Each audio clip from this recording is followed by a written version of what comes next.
Shrimad Bhagavatam class 309 11ാമത്തെ സ്കന്ധം 17ാമത്തെ അധ്യായം വർണ്ണാശ്രമധർമ്മങ്ങൾ. ഈ വർണ്ണാശ്രമധർമ്മങ്ങൾ എന്ന് പറയുന്നത്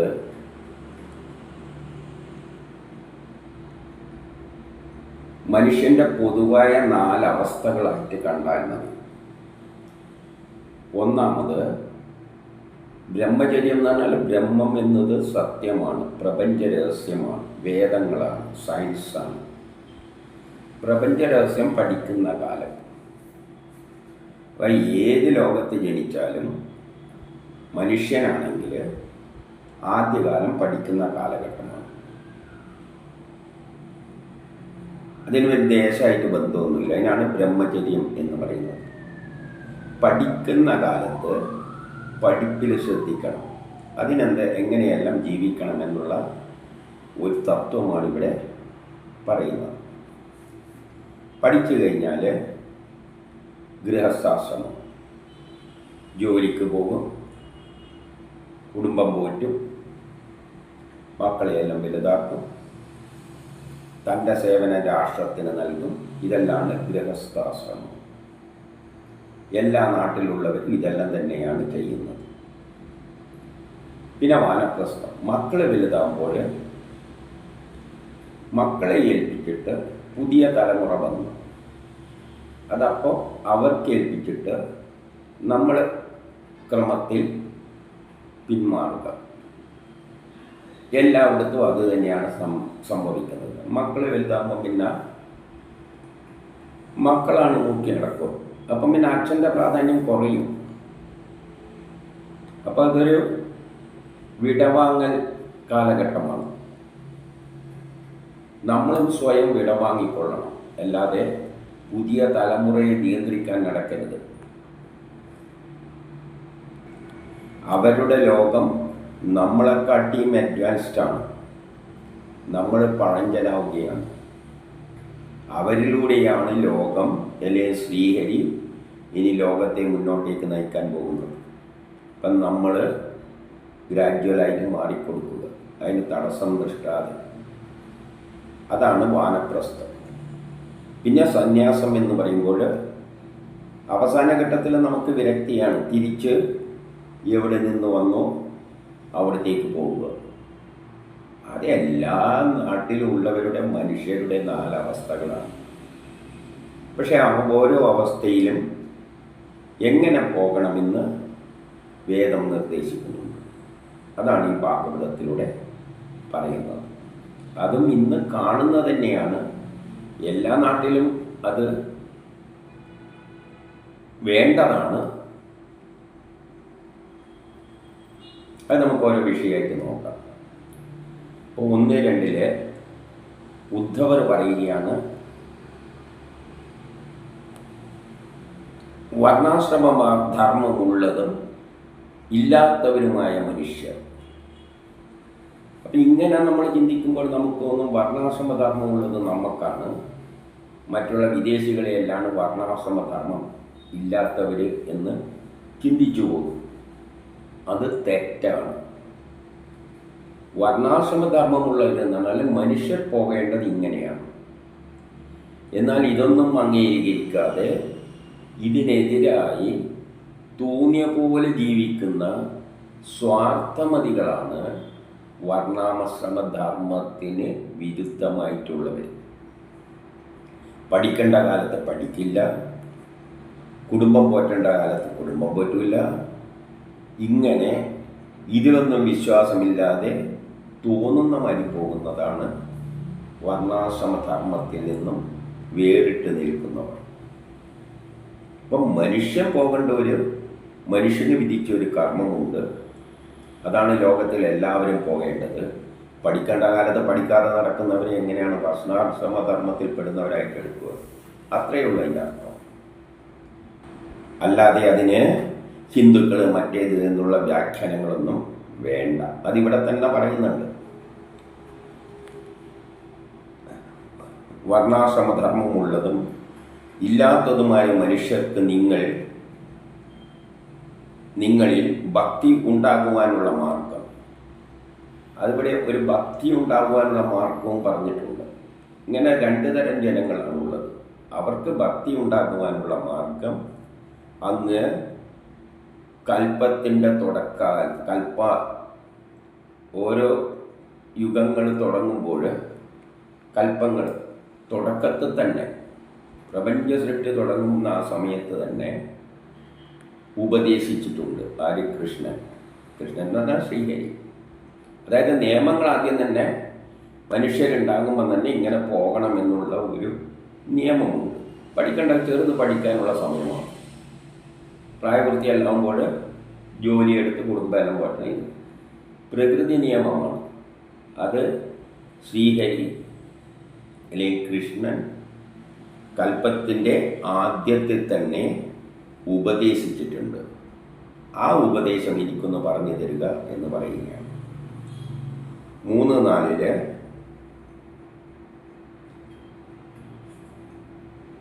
അജാനുബാഹുവായവനെ എന്ന് പറഞ്ഞുകൊണ്ട് അഭിസംബോധന ചെയ്തുകൊണ്ടാണ് പറയുന്നത്.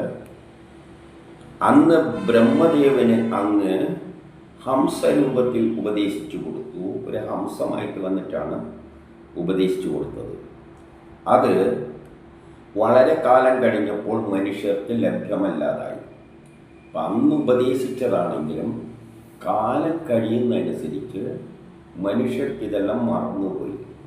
അതുകൊണ്ട് മനുഷ്യർ തോന്നുന്ന മാതിരി ജീവിക്കുകയാണ്. ഇന്നും നമുക്കറിയാം, പഠിക്കേണ്ട കാലത്ത് പഠിക്കില്ല.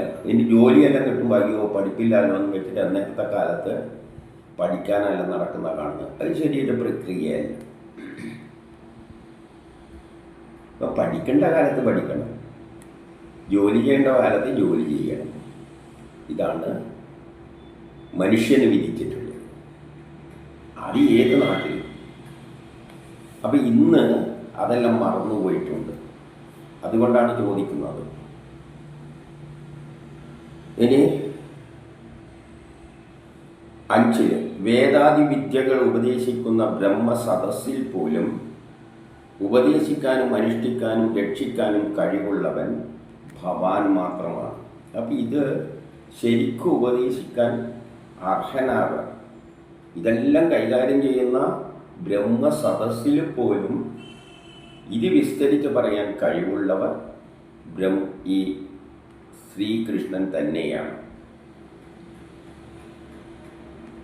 മധു എന്ന രാക്ഷസനെ വധിച്ചവനെ എന്ന് അഭിസംബോധന ചെയ്തുകൊണ്ട് പറയുകയാണ് 6. ധർമ്മത്തെ അനുഷ്ഠിക്കുന്നവനും രക്ഷിക്കുന്നവനുമായ അങ്ങല്ലാതെ ഈ ഭൂലോകത്ത് ഇതെല്ലാം ഉപദേശിക്കാൻ വേറെ ആരാണുള്ളത് എന്ന് ഒരിക്കലും കൂടി അത് തന്നെ പറയുകയാണ്. ഈ ലോകത്തിൽ ഈ ആശയങ്ങൾ നശിക്കുമ്പോൾ അന്ന് ഉപദേശിച്ച തുടക്കത്തിൽ ഉപദേശിച്ച ആശയങ്ങൾ നടക്കുമ്പോൾ വീണ്ടും ഉപദേശിച്ചു കൊടുക്കാൻ അങ്ങല്ലാതെ വേറെ ആരാണുള്ളത്? അതിനാൽ ഭവഭക്തി സാധനമായ ധർമ്മം മനുഷ്യരായ ഞങ്ങൾക്ക് ഉപദേശിച്ചു തന്നാൽ, അതുകൊണ്ട് ഈ വർണ്ണാശ്രമ ധർമ്മം തന്നെ അതങ്ങ് ഉപദേശിച്ച് തന്നാൽ. 8 ശ്രീ ശുഗൻ പറയുകയാണ്, ഈ ചോദ്യത്തിൽ സംപ്രീതനായ കൃഷ്ണൻ മനുഷ്യർക്കായി സനാതനമായ ധർമ്മത്തെ ഉപദേശിച്ചു.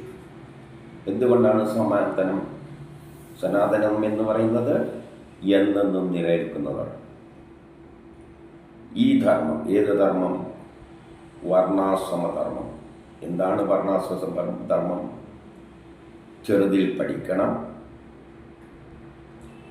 പഠിച്ചു കഴിഞ്ഞാൽ ഗൃഹസ്ഥാശ്രമം, വീട് ഭരിക്കണം, ജോലിക്ക് പോകണം, മക്കൾ വലുതാകുമ്പോൾ മക്കളെ ഏൽപ്പിച്ചിട്ട് പിന്മാറണം, അവസാനം വന്നെടുത്ത് തന്നെ തിരിച്ചു പോവുക, സന്യാസം. വയസ്സാം കാലത്ത് പിന്നെ എന്ത് ചെയ്യാനാണ്?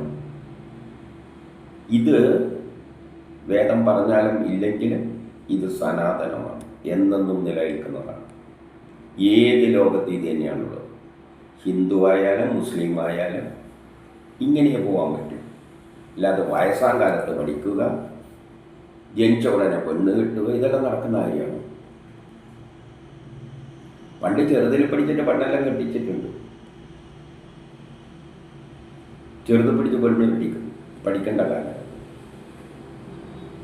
അതൊന്നും വേദം പറയുന്നതല്ല. അപ്പോൾ 9 ഭഗവാൻ പറയുകയാണ്, ഹേ ഉദ്ധവരെ, വർണ്ണാശ്രമധർമ്മങ്ങളെ അനുഷ്ഠിക്കുന്ന മനുഷ്യർക്ക് ഭക്തിയെ ഉണ്ടാക്കുന്ന ആ ധർമ്മത്തെ എന്നിൽ നിന്നും കേട്ടുകൊള്ളുക.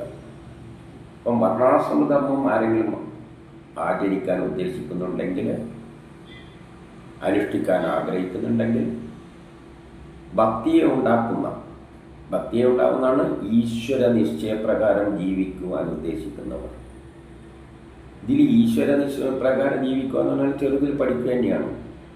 അല്ലാതെ ഈശ്വരന് വേണ്ടിയിട്ടല്ല, മനുഷ്യൻ അതാണ് വേണ്ടത്. അതുകൊണ്ട് അത് ഈശ്വര ഭക്തി, മനുഷ്യന് ഭക്തിയെ ഉണ്ടാക്കുന്ന ആ ധർമ്മത്തെ എന്നിൽ നിന്നും കേട്ടുകൊള്ളുക. 10 കൽപ്പത്തിൻ്റെ ആദിയിൽ മനുഷ്യർക്ക് വർണ്ണം ഹംസം എന്ന പേരിലാണ് അറിയപ്പെട്ടിരുന്നത്. ആദിയിൽ പ്രപഞ്ചം സൃഷ്ടിക്കുമ്പോൾ ഈ വർണ്ണാശ്രമധർമ്മം, വർണ്ണം എന്നത് ഹംസം എന്ന പേരിലാണ് അറിയപ്പെട്ടിരുന്നത്. എന്തുകൊണ്ടാണെന്ന് പറയുന്നു, ജന്മത്താൽ തന്നെ പ്രജകൾ കൃതാർത്ഥരായിരുന്നു. അതിനാൽ കൃതയുഗം എന്ന് പറയുന്നു. അപ്പോൾ ആദ്യത്തെ യുഗത്തിന് കൃതയുഗം എന്ന് പറയുന്നു. ജന്മത്താൽ തന്നെ മനുഷ്യർ കൃതാർത്ഥരായിരുന്നു. എന്താണ് ഇതിൻ്റെ അർത്ഥം? ആദ്യം മനുഷ്യരുണ്ടായപ്പോൾ വളരെ കുറച്ചു പേരേ ഉള്ളൂ. ലോകം വളരെ വലുത്, അവിടെ കുറച്ച് മനുഷ്യർ. അപ്പം അവർക്ക് നിലനിൽപ്പിന് കൂട്ടിനാരുമില്ല. അവിടെയും കുറച്ചാണ് ഉള്ളത്. അതുകൊണ്ട് അവർ വലിയ സഹകരണ മനോഭാവത്തോടെ ജീവിക്കാൻ പറ്റൂ. നിലനിൽക്കണ്ടെങ്കിൽ അവർ ഭയങ്കര ഒത്തൊരുമയോടുകൂടി ഒന്നും കൈയടക്കാനൊന്നും താല്പര്യമില്ല. ഭയങ്കര ഐക്യത്തോടെയാണ്. വെട്ടിപ്പിടിക്കാനൊന്നും താല്പര്യമില്ല. അതുകൊണ്ടത് കൃതാർത്ഥരാണ്.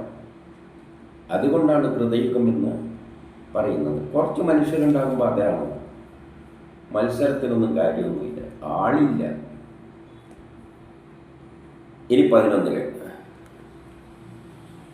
ആദ്യയിൽ വേദം പ്രണവരൂപമായിരുന്നു. അപ്പം അന്ന് ശാസ്ത്രം, വേദം എന്ന് പറഞ്ഞാൽ ശാസ്ത്രം, സയൻസ് പ്രണവരൂപമായിരുന്നു, തുടക്കമായിരുന്നു. ഓംകാരത്തിൽ നിന്നാണ് എല്ലാം തുടങ്ങിയത്. അപ്പോൾ സയൻസും തുടക്കമായിരുന്നു. അന്നത്തെ ആൾക്കാർക്ക് സയൻസൊന്നും കാര്യമായ വിവരമൊന്നുമില്ല. എന്നാൽ അവർക്ക് വേണ്ട ചെറിയ ജ്ഞാനങ്ങളെല്ലാം ഉണ്ട്. മത്സ്യം പിടിക്കാനുള്ള വഴിയെല്ലാം അവർക്ക് അറിയാം. അപ്പോൾ ആദിയിൽ വേദം പ്രണവരൂപമായിരുന്നു. ധർമ്മവും 4 പാദമുള്ള ഞാനെന്ന വൃഷഭരൂപമായി ജനിച്ചു. 4 പാദമുള്ള വൃഷഭരൂപമായിട്ടാണ് ഞാനെന്നുണ്ടായിരുന്നത്. അതായത് എനിക്ക് 4 കാലും ഉണ്ടായിരുന്നു. അതായത് ധർമ്മം, അർത്ഥം, കാമം, മോക്ഷം എന്നെല്ലാം പറയുന്ന 4 ഉണ്ടായിരുന്നു. തപസ്സനുഷ്ഠിച്ചവരും പാപം തീർന്നവരുമായ ജനങ്ങൾ ഹംസരൂപിയായി എന്നെ ഉപാസിച്ചു. അവർ തപസ്സനുഷ്ഠിച്ചവരായിരുന്നു. തപസ്സെന്തിനു വേണ്ടി? ജ്ഞാനം നേടാൻ വേണ്ടിയിട്ട് അവർ ശ്രമിച്ചു. അതേസമയം പാപമൊന്നും അവർക്കില്ല. കാരണം പാപം ചെയ്യാനൊന്നുമില്ല. ലോകത്തിൽ അവരെയൊന്നും കുറച്ച് പേര് വലിയ ബാധ്യത തലയിലാണ്. ഒരു നല്ല പ്രശ്നങ്ങളെല്ലാം തീർത്തിട്ട് നല്ലൊരു ലോകം ഉണ്ടാക്കണം, ജ്ഞാനം നേടണം. ഇങ്ങനെ പോസിറ്റീവ് ചിന്ത മാത്രമേ ഉള്ളൂ. അതുകൊണ്ട് പാപമൊന്നുമില്ല. എന്നെ ഹംസരൂപത്തിൽ ഉപാസിച്ചു. 12 ത്രേതായുഗത്തിൻ്റെ തുടക്കത്തിൽ എൻ്റെ ഹൃദയത്തിൽ നിന്നും ഉച്ഛ്വാസരൂപത്തിൽ ഋഗ്വേദം, യജുർവേദം, സാമവേദം ആവിർഭവിച്ചു. കൃതയുഗം കഴിഞ്ഞ് ത്രേതായുഗമാക്കിയപ്പോൾ, കൊളോണിയലിസത്തിലേക്ക് വന്നപ്പോൾ വേദങ്ങളെല്ലാം പുറത്തു വന്നു. കൃതയുഗം, ത്രേതായുഗത്തിൽ ഋഗ്വേദം, യജുർവേദം, സാമവേദം, അതായത് എല്ലാ ശാസ്ത്രങ്ങളും അപ്പോഴാണ് പുറത്തു വരാൻ തുടങ്ങിയത്. ആ കൊളോണിയൽ കാലഘട്ടത്തിൽ തന്നെയാണ് ലോകം ഇന്നുള്ള എല്ലാ അടിസ്ഥാന ശാസ്ത്ര തത്വങ്ങളും കണ്ടെത്തിയത്. അത് തന്നെയാണ് വേദത്തിലെല്ലാം ഉണ്ട്. അന്നവർ ബൗദ്ധികമായ കുറേ സയൻസ് എല്ലാം, ക്വാണ്ടം മെക്കാനിക്സ് വരെയുള്ളത് കണ്ടെത്തി. അതിലൂടെ 3 യജ്ഞങ്ങൾ ഞാനായി ജനിച്ചു. 3 യജ്ഞങ്ങൾ എന്ന് പറഞ്ഞാൽ ഋഗ്വേദം, യജുർവേദം, സാമവേദം അടിസ്ഥാനമാക്കിയുള്ള 3.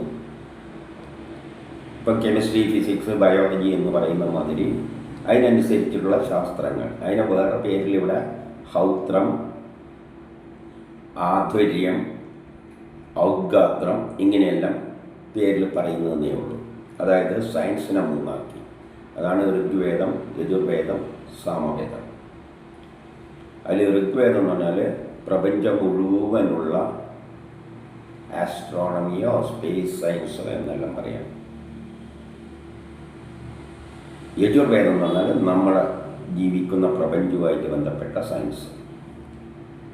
സമവേദം എന്ന് പറഞ്ഞാൽ ഭൂമിക്കടിയിലുള്ള, അതായത് കെമിസ്ട്രി, ആറ്റങ്ങളെ പറ്റിയെല്ലാം പഠിക്കുന്ന സയൻസ്. അതിനനുസരിച്ചുള്ള യജ്ഞങ്ങളും ലോകത്തിൽ നടക്കാൻ തുടങ്ങി. അപ്പം വിരാട പുരുഷൻ, ഈ പ്രപഞ്ചം ഒരു വിരാട പുരുഷനായി സങ്കല്പിച്ചാൽ അതിൻ്റെ ഓരോ അവയവത്തിൽ നിന്നാണ് ഓരോന്ന് വന്ന് എന്ന രൂപത്തിൽ ഇവിടെ പറയുന്നതേ ഉള്ളൂ സാധാരണക്കാരൻ. അപ്പോൾ ഹൃദയത്തിൽ നിന്നാണ് വേദങ്ങൾ വന്നത്. വിരാട പുരുഷനിൽ നിന്ന് ജനിച്ച ബ്രാഹ്മണ, ക്ഷത്രിയ, വൈശ്യ, ശൂദ്ര ഇവർ ക്രമത്തിൽ അദ്ദേഹത്തിൻ്റെ മുഖത്തിൽ നിന്ന് ബ്രാഹ്മണൻ, കയ്യിൽ നിന്നും ക്ഷത്രിയർ, ശരീരകുടലിൽ നിന്നും വൈശ്യർ, പാദത്തിൽ നിന്നും ശൂദ്രർ എന്നീ 4 വിഭാഗങ്ങളുണ്ടായി. ഇതും ലോകത്തിൽ മുഴുവൻ ഉണ്ടായതാണ്. ലോകത്തിലുള്ള തലയിൽ നിന്ന്, ബുദ്ധിയിൽ നിന്നും ജനിച്ചവരാണ്. അദ്ദേഹത്തിൻ്റെ വിരാട പുരുഷൻ്റെ ബുദ്ധിയിൽ നിന്നും ജനിച്ചവരാണ് ബ്രാഹ്മണരായ ശാസ്ത്രജ്ഞന്മാർ. ലോകത്തെ ഇന്നത്തെ അവസ്ഥയിലേക്ക് പുരോഗമിപ്പിച്ചത് ലോകത്തിലുള്ള ശാസ്ത്രജ്ഞന്മാരാണ്. അവരാണ് ബ്രാഹ്മണർ, ബുദ്ധി ഉപയോഗിച്ച് വർക്ക് ചെയ്യുന്നവർ. പിന്നെ ക്ഷത്രിയ, ലീഡർഷിപ്പ് ക്വാളിറ്റികൾ, ലോകത്തെ നയിക്കുന്ന ധീരയോദ്ധാക്കൾ, ഭരണാധികാരികൾ, അവരാണ് ക്ഷത്രിയർ. പിന്നെ ബാക്കിയുള്ള എല്ലാ ജോലികളും, അത് മീൻ പിടിക്കൽ തുടങ്ങിയാലും കൃഷി തുടങ്ങിയാലും പശുവിനെ വളർത്തുന്ന ആയാലും എൻജിനീയർ ആയാലും ഡോക്ടറായാലും എല്ലാം വൈശ്യരാണ്. നമ്മളതിനെ വേറെ രൂപത്തിലെല്ലാം വ്യാഖ്യാനിച്ചിട്ടുണ്ട്. ഡോക്ടറും എൻജിനീയറും എല്ലാം വൈശ്യരാണ്. കാരണം അവർ കണ്ടെത്തിയ, ബ്രാഹ്മണർ ശാസ്ത്രജ്ഞന്മാർ കണ്ടെത്തിയ കാര്യങ്ങൾ ഭരണാധികാരികളുടെ, ക്ഷത്രിയരുടെ ആ സപ്പോർട്ടോടുകൂടി പഠിച്ച് നടപ്പാക്കുന്നു. അവർ വൈശ്യർ. പിന്നെ കുറച്ച് പേർക്ക് പഠിക്കുന്നതിന് താല്പര്യമില്ല. അങ്ങനെ സമൂഹത്തിലുണ്ട്. പക്ഷെ അവരെ ആവശ്യമുണ്ട് സേവനത്തിന്. സേവനം ഇന്നും പ്രൊഡക്ഷൻ ആൻഡ് സർവീസാണ് ഇന്ന് ലോകത്തിലെ ഏറ്റവും വലിയ സേവനമാണ്. അപ്പോൾ സേവനത്തിൻ്റെ മഹാത്മ്യം മനസ്സിലാക്കണമല്ലോ. ശരി. എന്നിട്ട് അവരവരുടെ ആചാരങ്ങൾ. അപ്പം ഇങ്ങനെ മനുഷ്യരിൽ നിന്നിട്ട് 4 വിഭാഗമുണ്ട്. നമ്മുടെ ശരീരത്തിൽ തല ബ്രാഹ്മണനാണ്, കൈ ക്ഷത്രിയനാണ്, ഉടല് വൈശ്യനാണ്, കാല് ശൂദ്രനാണ്. ഇതെല്ലാം ശ്രീഹരിയാണ്. ഒരു വീട്ടിൽ തന്നെ ബുദ്ധി ഉപയോഗിച്ച് പ്രവർത്തിക്കുന്ന ആൾക്കാരുണ്ടാവും, ശരീരശക്തി ഉപയോഗിച്ച് ലീഡർഷിപ്പ് ക്വാളിറ്റി ഉള്ളവരുണ്ടാവും, പൊതുവെ എല്ലാ കാര്യങ്ങളും നോക്കി നടക്കുന്നവരുണ്ടാവും, പിന്നെ ഞാൻ സഹായിക്കാം എന്ന് പറഞ്ഞ് നടക്കുന്ന ആൾക്കാരെയും കാണും. ഇത് തന്നെയാണ് സ്കൂളുകളിലെല്ലാം ഗ്രേഡ് 1 അല്ലെങ്കിൽ first class, second class, third class, തോറ്റവരെന്നെല്ലാം പറയുന്നത്. ഇതെല്ലാ ലോകത്തിലും ഉള്ളത് തന്നെയാണ്. മനുഷ്യർ ഒരു 4ആയിട്ട് തിരിക്കും. ബുദ്ധിയുടെ ശാസ്ത്രജ്ഞന്മാർ വേറെ തന്നെയാണ് ലോകത്തിൽ. ലോകത്തെ മുന്നോട്ടേക്ക് അയക്കുന്ന ശാസ്ത്രജ്ഞന്മാർ അവരാണ് ബ്രാഹ്മണർ, കവികൾ, ചിന്തകർ. ഷേക്സ്പിയർ, വേദവ്യാസൻ, ഇവരെല്ലാം ബ്രാഹ്മണരാണ്. ന്യൂട്ടൺ, ഇവരെല്ലാം ചിന്തകരാണ്, ബ്രാഹ്മണരാണ്. ലോകത്തെ നയിക്കുന്ന ധീരമായ വ്യക്തി. അതിൽപ്പെടുന്നതാണ് കാറൽ മാർക്സ് എല്ലാം. ആ കാറൽ മാർക്സിൻ്റെ തത്വചിന്തകളാണ് ലോകത്തെ ഇന്ന് ഈ വഴിക്കല്ലാക്കിയിരിക്കുന്നത്, അദ്ദേഹത്തിൻ്റെ ചിന്തകൾ. പിന്നെ ക്ഷത്രിയർ എന്ന് പറയുന്ന ലോകത്തെ നയിക്കുന്ന നെപ്പോളിയൻ, ഇതെല്ലാം ക്ഷത്രിയർ തന്നെയാണ്. ലെനിൻ ക്ഷത്രിയർ തന്നെയാണ്. നെഹ്റു ക്ഷത്രിയർ തന്നെയാണ്. അന്നുള്ള ലീഡർഷിപ്പ് ക്വാളിറ്റി ഉള്ളവരാണ്. അങ്ങനെയുള്ള കുറേ ക്ഷത്രിയരുണ്ട്. പിന്നെ ഇവിടെ കാണുന്ന എല്ലാ ജോലികളും ചെയ്യുന്ന ആൾക്കാരെല്ലാം വൈശ്യരും, കുറച്ച് പേര് സേവനത്തിൽ. ഇനി 14 എൻ്റെ ഗുഹ്യഭാഗത്തിൽ നിന്ന് ഗൃഹസ്ഥാശ്രമം. 4 ധർമ്മങ്ങളുണ്ടായത് ബുധത്തിൽ നിന്നാണ് ഗൃഹസ്ഥാശ്രമികളുണ്ടായത്. ഹൃദയത്തിൽ നിന്ന് ബ്രഹ്മചാരികളുണ്ടായി, വക്ഷസിൽ നിന്നും വാനപ്രസ്ഥക്കാരുണ്ടായി, ശിരസിൽ നിന്നും സന്യാസം ഉണ്ടായി. അപ്പം 4 ആശ്രമ ധർമ്മങ്ങൾ ഉണ്ടാകുന്നത് ഹൃദയത്തിൽ നിന്ന്,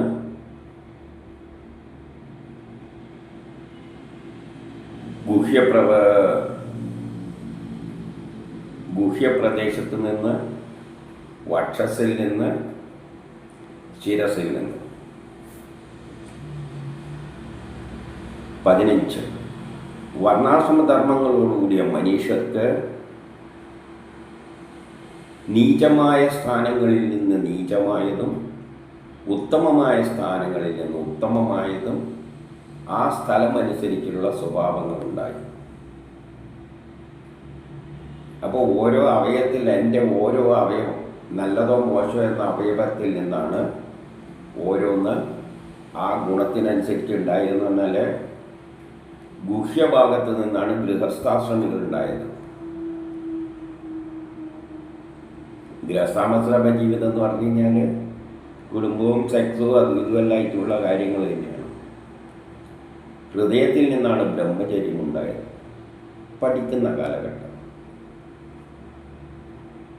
വക്ഷസിൽ നിന്നാണ് വാനപ്രസ്ഥം ഉണ്ടായത്, കാട്ടിലേക്ക് പോകുന്ന വരി. വലിയ ഗുണമൊന്നുമില്ല, ആകെ എല്ലാം മുളച്ച് കിടക്കുകയാണ് ഇവിടെ. അതിൽ നിന്ന് കാടുമാരിയുള്ള സ്ഥലമാണ്, അതുമാതിരിയാണ് വാനപ്രസ്ഥം. അങ്ങനെ ഇട്ടെറിഞ്ഞു പോകുന്ന ഒരവസ്ഥ. പിന്നെ ശിരസിൽ നിന്നാണ് സന്യാസാശ്രമം. കാരണം ബ്രഹ്മസാക്ഷാത്കാരം, എല്ലാത്തുനിന്നും ഉയർന്നിട്ട് ബ്രഹ്മത്തിൽ വന്നു ചേരും. അതുകൊണ്ട് എൻ്റെ ഓരോ ശരീരത്തിൻ്റെ അവയവത്തിൻ്റെ പ്രാധാന്യം അനുസരിച്ചാണ് ഈ ധർമ്മങ്ങളെ വെച്ചിരിക്കുന്നത് എന്ന് പറയുകയാണ്. ഇനി 16 മനോനിയന്ത്രണം, ബാഹ്യേന്ദ്രിയ നിയന്ത്രണം, തപസ്. അതായത് തപസ് എന്ന് പറഞ്ഞാൽ തത്വചിന്ത എന്നാണ് പറയുന്നത്. തപസ്സനുഷ്ഠിക്കുക എന്ന് പറഞ്ഞാൽ തത്വങ്ങളെപ്പറ്റി ചിന്തിച്ച് മനസ്സിലാക്കുക, അകവും പുറവും ശുദ്ധമാക്കിയിരിക്കുക, സന്തോഷം, ക്ഷമ എന്നിവ, പിന്നെ എന്നിൽ ഭക്തി, സത്യം പറയുക എന്നിവയാണ് ബ്രാഹ്മണൻ്റെ സ്വഭാവം. അപ്പോൾ ബുദ്ധിയുള്ളവരുടെ സ്വഭാവം, ചിന്തകരുടെ സ്വഭാവം, ശാസ്ത്രജ്ഞന്മാരെ എങ്ങനെയാണ് ചിന്തിക്കേണ്ടത്? മനോനിയന്ത്രണം. അവർ മനസ്സിന് നിയന്ത്രണമുള്ളവരാണ്, ബാഹ്യേന്ദ്രിയ നിയന്ത്രണം. സത്യം കണ്ടെത്തുന്നവരെപ്പോഴും എല്ലാം മനസ്സിനെയും ശരീരത്തിനെയും എല്ലാം നിയന്ത്രിച്ച് തത്വജ്ഞാനം നേടാൻ ശ്രമിക്കും, ജ്ഞാനം മനസ്സിലാക്കാൻ ശ്രമിക്കും. അകവും പുറവും ശാന്തമായിരിക്കും, അവർക്ക് പക്ഷമില്ല. പക്ഷം പിടിക്കുമ്പോൾ നമുക്ക് സത്യം കണ്ടെത്താൻ പറ്റില്ല. ഒരു വിശ്വാസിക്ക് ഈശ്വരൻ്റെ യഥാർത്ഥ രൂപം മനസ്സിലാക്കാൻ പറ്റില്ല, വെറുതെ വിശ്വാസി എന്നും പറഞ്ഞ് നടക്കാനേ പറ്റും. ഒരു യുക്തിവാദിക്ക് എന്താണ് ഈശ്വരൻ എന്നതുകൊണ്ട് ഉദ്ദേശിക്കുന്നതെന്ന് ചിന്തിക്കാൻ പറ്റില്ല, കാരണം അവൻ നിഷേധിച്ച് നടക്കുകയാണ്. അപ്പം അകവും പുറവും ശുദ്ധമായാൽ മാത്രമേ, തുറന്ന മനസ്സാണെങ്കിൽ മാത്രമേ സത്യം കണ്ടെത്താൻ പറ്റുകയുള്ളൂ. അവർക്കാണ് സന്തോഷം, അതിന് ക്ഷമയും വേണം. എപ്പോഴും സത്യമേ പറയാവൂ. ശാസ്ത്രജ്ഞന്മാർ കളവ് പറയേണ്ട കാര്യമില്ല, അവർ കണ്ടെത്തിയ കാര്യങ്ങൾ പറയുന്നു. അതാണ് ബ്രാഹ്മണ സ്വഭാവം. ഇതുള്ള ആൾക്കാരാണ് ബ്രാഹ്മണർ. അതിപ്പോൾ ഒരു വീട്ടിൽ തന്നെ ചിലവർക്ക് കാണാം, ചിലവർക്ക് ഇതിന് നേരെ എതിര് കാണാം. 17 പരാക്രമം, അന്യരെ ജയിക്കുവാനുള്ള സാമർഥ്യം, ധൈര്യം, നിർഭയൻ, അന്യരുടെ കുറ്റം ക്ഷമിക്കണം. കാരണം ക്ഷത്രിയ സ്വഭാവം വരുമ്പോൾ അസുര സ്വഭാവമായി ഇപ്പോൾ നമ്മൾ സ്വാർത്ഥമതികളാകുമ്പോൾ അത് പാടില്ല. അന്യരുടെ കുറ്റമെല്ലാം ക്ഷമിക്കാൻ പഠിക്കണം, ദാനശീലം വേണം, പ്രയത്നിക്കണം, ബ്രാഹ്മണ ഭക്തി വേണം. എന്താണ് ബ്രാഹ്മണ ഭക്തി? ബുദ്ധിയുള്ള ആൾക്കാർ പറയുന്നത് കേൾക്കാൻ തയ്യാറാണ്. ഒരു രാജാവിന് അതുകൊണ്ടാണ് ഉപദേശിയായിട്ട് ബുദ്ധിയുള്ളവർ വെക്കുന്നത്. കാരണം രാജാവിൻ്റെ ബുദ്ധി കുറവാണ്. വലിയ ബുദ്ധി, സാധാരണ ബുദ്ധിയുണ്ട്, രാജ്യം ഭരിക്കേണ്ട ബുദ്ധി അതിലുണ്ട്, പക്ഷേ ശാസ്ത്രത്തിലുള്ള ബുദ്ധി കുറവാണ്. അതുകൊണ്ട് ബ്രാഹ്മണരെ, ബുദ്ധിമാന്മാരെ എപ്പോഴും കൂടെ നിർത്തിയിട്ട് അവരിൽ നിന്ന് കിട്ടുന്ന മാക്സിമം ജ്ഞാനം ലോകത്തിന് വേണ്ടി ഉപയോഗിക്കാൻ അവരെ ആശ്രയിക്കണം. ഇതാണ് ബ്രാഹ്മണ ഭക്തി. ഐശ്വര്യം എന്നിവ ക്ഷത്രിയ സ്വഭാവം. അതുകൊണ്ടാണ് കൃഷ്ണനും ബ്രാഹ്മണരെ ഇത്ര ആരാധിക്കുന്നത്. കാരണം ലോകം പുരോഗമിക്കുന്നത് ബ്രാഹ്മണരിലൂടെയാണ്, ജ്ഞാനത്തിലൂടെയാണ്, ശാസ്ത്രജ്ഞന്മാരുടെയാണ്, ചിന്തകരിലൂടെയാണ്. അപ്പം ആ ബ്രാഹ്മണൻ എന്ന് പറയുന്നത് നമ്മളെ ചിന്തകൾക്കും ഇന്നുള്ള ചിന്തകൾക്കപ്പുറമാണ്. ഇനി 18 ഗുരുശാസ്ത്ര വ്യാഖ്യാനങ്ങളിൽ വിശ്വാസം.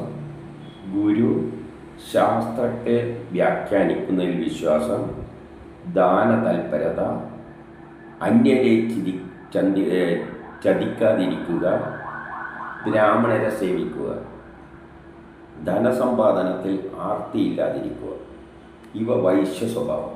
വൈശ്യ സ്വഭാവം എന്ന് പറഞ്ഞാൽ എഞ്ചിനീയർ തൊട്ട് താഴെ നെയ്യുന്നവർ വരെയുള്ളവർ വൈശ്യരാണ്. കർമ്മം ചെയ്യുക, പഠിച്ചിട്ട് അവരവരുടെ ഫീൽഡിൽ ജോലി ചെയ്യുക, അവരാണ് വൈശ്യർ. അപ്പം അവരെന്ത് വേണം? ഗുരുശാസ്ത്ര വിഷയങ്ങളിൽ വിശ്വാസം. ഗുരുവിൻ്റെ കീഴിലിരുന്ന് സയൻസ് പഠിക്കണം, അക്കൗണ്ടൻസി പഠിക്കണം, നിയമങ്ങൾ പഠിക്കണം, എല്ലാതര ശാസ്ത്രവും പഠിക്കുക, എന്നിട്ട് പ്രയോഗിക്കുക.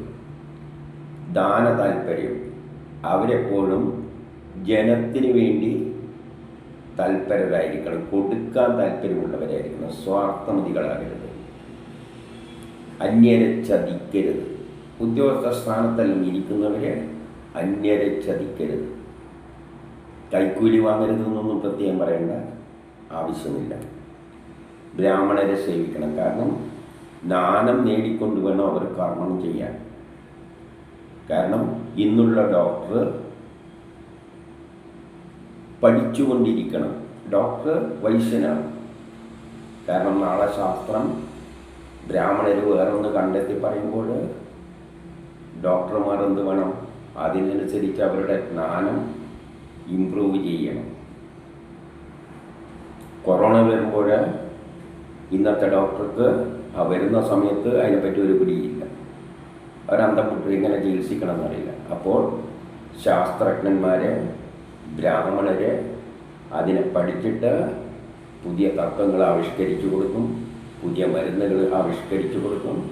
അതിനനുസരിച്ച് ഡോക്ടർമാരെ ആ ജ്ഞാനം നേടിക്കൊണ്ട് ഉയരണം. അതുകൊണ്ട് ബ്രാഹ്മണ സേവ എന്ത് ഭംഗിയായ ജാതി വ്യവസ്ഥയാണ് വേദം പറഞ്ഞിരിക്കുന്നത്. ഇത് എല്ലാ ലോകത്തിലും ഉള്ളതാണ്. ഇതില്ലാതെ ഈ ഫോളോ ചെയ്യുന്ന ലോകമേ ശാസ്ത്രത്തിൽ പുരോഗമിച്ചിട്ടുള്ളൂ. ധനസമ്പാദനത്തിൽ ആർത്തി പാടില്ല. അവർ കർമ്മം ചെയ്യുന്നത് ധനം നേടാൻ വേണ്ടിയായിരിക്കും, അവനവൻ്റെ ആവശ്യത്തിന് ധനം. ഇത് വൈശ്യ സ്വഭാവം. 19 കപടതയില്ലാതെ ബ്രാഹ്മണരെയും പശുക്കളെയും ദേവന്മാരെയും, ദേവന്മാരെന്നാണ് ഈ പ്രപഞ്ചത്തിലുള്ള 33 കോടി വസ്തുക്കളെയും സേവിക്കുക, അതുവഴി ലഭിച്ച ധനത്താൽ ജീവിക്കുക. ഇതാണ് ശൂദ്ര സ്വഭാവം. ശൂദ്രന്മാരെന്ന് പറഞ്ഞാൽ എവിടെ സേവനങ്ങൾ ആവശ്യമുണ്ടോ അതിന് സന്നദ്ധരായി നിൽക്കുന്നവർ. 20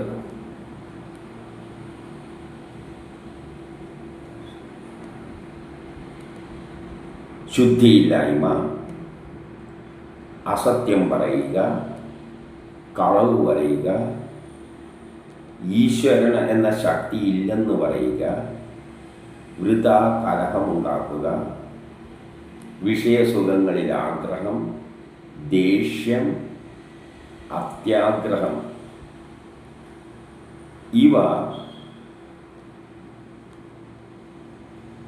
വർണ്ണാശ്രമമില്ലാത്ത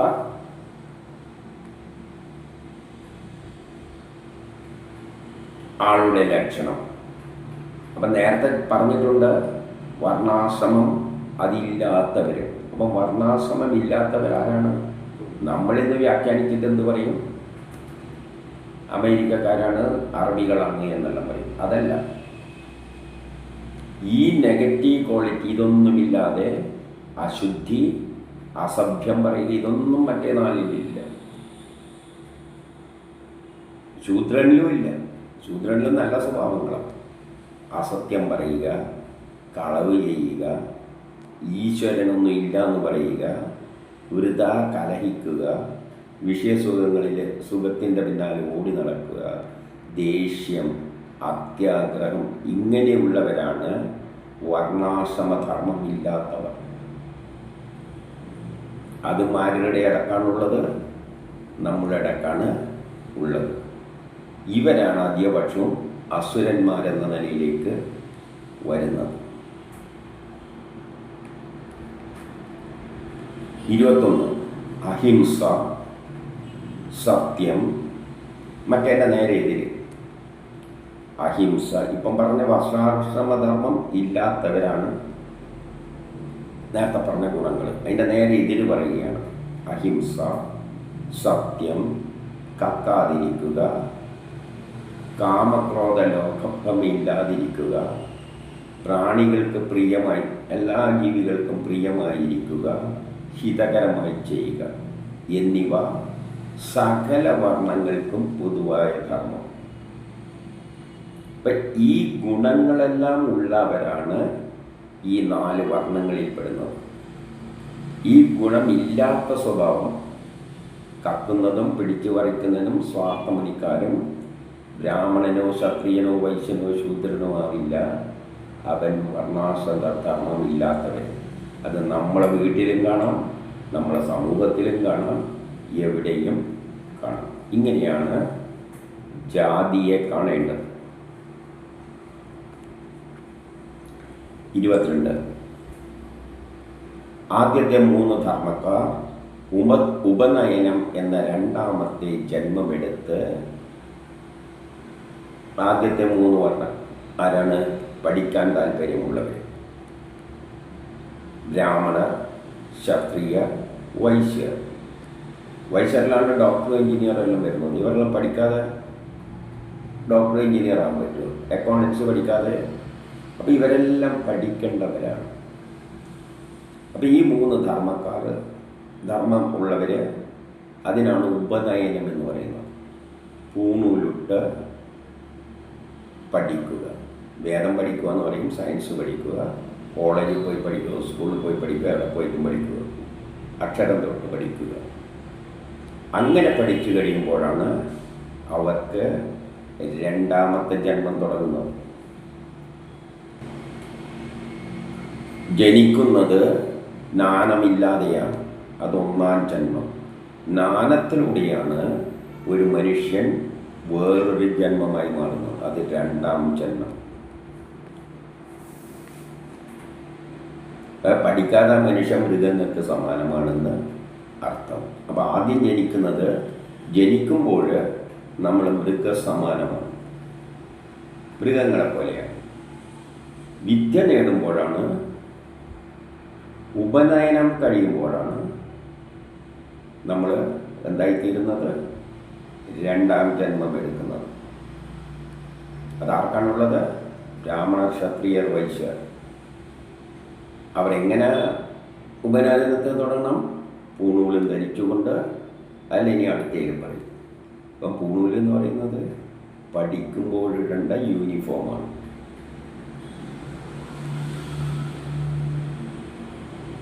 നമുക്കെന്തെല്ലോ ധാരണകൾ.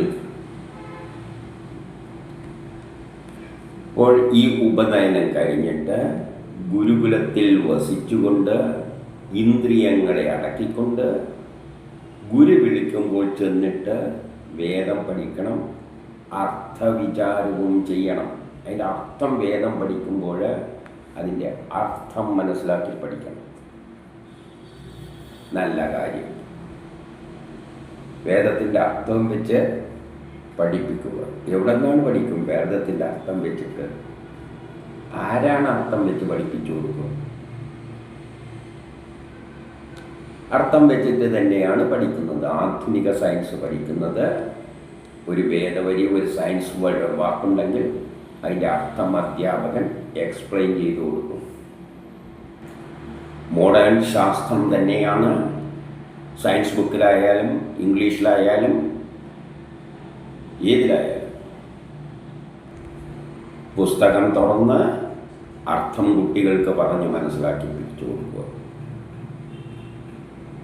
വിദേശികളാണ് ആ നിലയിൽ വിദ്യാഭ്യാസം പഠിപ്പിക്കുന്നത്.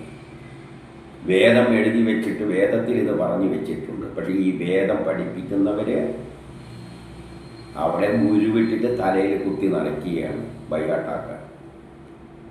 അർത്ഥമില്ല. എന്നിട്ട് എന്ത് പറയുന്നുണ്ട്? ഗുരുകുലത്തിൽ വസിക്കണം. എന്തിനാണ് ഗുരുകുലത്തിൽ വസിക്കുന്നത്? കുട്ടികൾ പഠിക്കുന്ന ബുദ്ധി തലയിൽ കയറുന്ന സമയത്ത് അച്ഛനമ്മമാരുടെ അടുത്ത് നിൽക്കരുത്. അവർ സമൂഹത്തിൽ ജീവിക്കേണ്ടവരാണ്. അപ്പം ഗുരുവിൻ്റെ കീഴെ സമൂഹത്തിൽ ജീവിച്ചു കൊള്ളുക. അച്ഛൻ്റെയും അമ്മേൻ്റെയും പ്രോപ്പർട്ടി എല്ലാം അവന് വിട്ടു. ഒരു രാഷ്ട്രം ചെയ്യേണ്ട പ്രവൃത്തി കുട്ടികൾ ദേശത്തോട് ഉത്തരവാദിത്തമുള്ളവരായി എല്ലാ മനുഷ്യരുടെയും ജാതി മത വ്യത്യാസമില്ലാതെ കൂട്ടുകൂടി ജീവിക്കണ്ടെങ്കിൽ അവനെ പഠിക്കേണ്ട സമയമാകുമ്പോൾ ഹോസ്റ്റലിൽ താമസിപ്പിക്കണം. ഗവൺമെൻറ് സ്കൂളുകളുമായിട്ട് ഹോസ്റ്റലുകൾ ഉണ്ടാക്കണം. എന്നിട്ട് അവിടെ വെച്ച് എല്ലാ കുട്ടികളുമായി ചേർന്നുകൊണ്ട് പഠിക്കണം. അപ്പോഴാണ് അവൻ ഒരു തറവാട്ടിൻ്റെ സ്വത്തല്ല, ഒരു കുടുംബത്തിൻ്റെ സ്വത്തല്ല, അവൻ ലോകത്തിൻ്റെ ആളാണ്. വിശാലമായ ആശയമാണ്. നമ്മളിപ്പോൾ എന്താ ചെയ്യുന്നത്? എൻ്റെ മകനെ വീട്ടിൽ നിന്ന് ഇറങ്ങുമ്പോൾ ഇടയെ ആ കുട്ടിയായിട്ട് നീ കൂട്ടരുത്, ഈ കുട്ടിയായിട്ട് കൂട്ടരുത്, അത് ഹിന്ദുവാണ്, ഇത് മുസ്ലിമാണ്, ഇത് ക്രിസ്ത്യാനിയാണ്, നീ എൻ്റെ വഴിക്ക് പോകണം, മറ്റേ വഴിക്ക് പോകണം, ഷട്ടറൊന്നും അനങ്ങിപ്പോകരുത്, അപ്പുറം ഇപ്പുറം നോക്കരുത്, കുതിരക്കലാണ് ഇത് വെച്ച മാതിരി പോയിക്കൊള്ളണം. ഇങ്ങനെയെല്ലാം പഠിപ്പിച്ചിട്ട് പിള്ളേരെ രാഷ്ട്രത്തിന് ഗുണമില്ലാത്ത, രാഷ്ട്രത്തിന് ശല്യമായി തീരുന്നവരായിട്ട് വളർത്തുകയാണ്. ആ സിസ്റ്റം പൊളിയണം. കുട്ടികൾ പഠിക്കേണ്ട സമയത്ത് വീടുമായിട്ടുള്ള ബന്ധം മാറ്റണം, മാറ്റണം. എങ്കിലേ മനുഷ്യർക്ക് സ്നേഹം, എല്ലാവരും സഹോദരങ്ങളാണ് എന്നുള്ള ബോധം ഉണ്ടാവുകയുള്ളൂ. അതുകൊണ്ടാണ് ഗുരുകുലത്തിൽ താമസിക്കണം, വീട്ടിൽ നിന്ന് മാറ്റണം.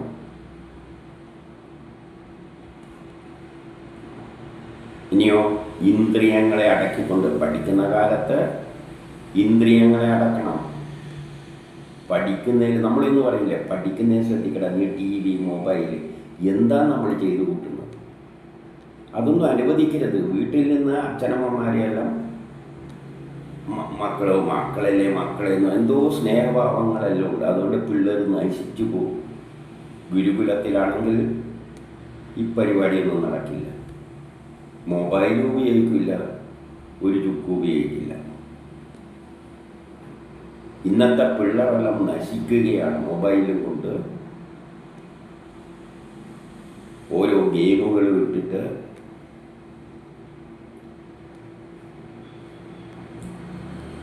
ഇനി 23 മാൻതോലും മറ്റോ ഉടുക്കുന്നത് മാൻതോലം. അതായത് നമ്മളെ ശരീരത്തെപ്പറ്റി ചിന്തിക്കരുത്. പഠിക്കുമ്പോൾ ജ്ഞാനം നേടാൻ മാത്രമേ മനസ്സ് പോകാൻ പാടുള്ളൂ. മാൻതോലുടുത്ത് ഒരു ദണ്ഡം കൈമലുണ്ടാവും. ജപമാല, യജ്ഞോപവീതം. യജ്ഞോപവീതം എന്ന് പറയുന്നത് എവിടെ നിന്നാണ് പാഠം പഠിക്കേണ്ടത്? ഓർബിറ്റുകളിൽ നിന്ന് തുടങ്ങണം. ആറ്റത്തിൻ്റെ ഓർബിറ്റിൽ നിന്ന് തുടങ്ങണം. ഹൃദയമാണ് ന്യൂക്ലിയസ്, പൂണൂലാണ് ഓർബിറ്റ്. അപ്പോൾ ഒരു ആറ്റത്തിൻ്റെ സ്ട്രക്ചറിൽ നിന്നാണ് പഠിപ്പ് തുടങ്ങേണ്ടത്. ഇതാണ് പഠിക്കുമ്പോഴുള്ള കുടുംബം. കുടുംബം എന്ന് പറയുമ്പോൾ ഒരാറ്റവും ഓർബിറ്റ് എന്ന നടുവിൽ ഒരു ഇലക്ട്രോണും. ഇതാണ് കുടുംബയുടെ ആ ഒരു ആകൃതിയിൽ നിന്ന് ഒരാറ്റത്തിൻ്റെ പടവയും ഒരാളുടെ മുട്ടയും കുടുംബയും വെച്ച് കഴിഞ്ഞാൽ ആറ്റത്തിൻ്റെ രൂപമാണ്. ഹൃദയവും ഈ പൂണൂലിൻ്റെ ഒരു പടം വരച്ചാൽ ആറ്റത്തിൻ്റെ രൂപമാണ്. ഇപ്പോൾ വിദ്യ എവിടെ നിന്ന് തുടങ്ങണം? ആറ്റത്തിൽ നിന്ന് തുടങ്ങണം. കമൻറ്റിലും വെള്ളം അത്യാവശ്യമാണ്. ഇടക്കിടക്ക് മനുഷ്യർ വേണ്ട ഒരു സാധനമാണ്. ആധുനിക സയൻസും പറയുന്നു വെള്ളം ഇഷ്ടമായി കുടിച്ചോളണം. അതുകൊണ്ട് കമൻറ്റിലും വേണം. ദർഭകളെയും ധരിച്ച് ജടാധാരിയായി, ജടാധാരി എന്ന് പറഞ്ഞാൽ മുടിയൊന്നും മുറിച്ച് ഇപ്പം പലതരത്തിലുള്ള മുടിയിലാണ്, അതൊന്നും പറ്റില്ല. ശരീരത്തിലുള്ള ഈ പരിഷ്കാരങ്ങളെല്ലാം പഠിച്ചു കഴിഞ്ഞിട്ട് മതി. ഉള്ള മുടി കെട്ടിവെക്കുക. ജടാധാരിയായി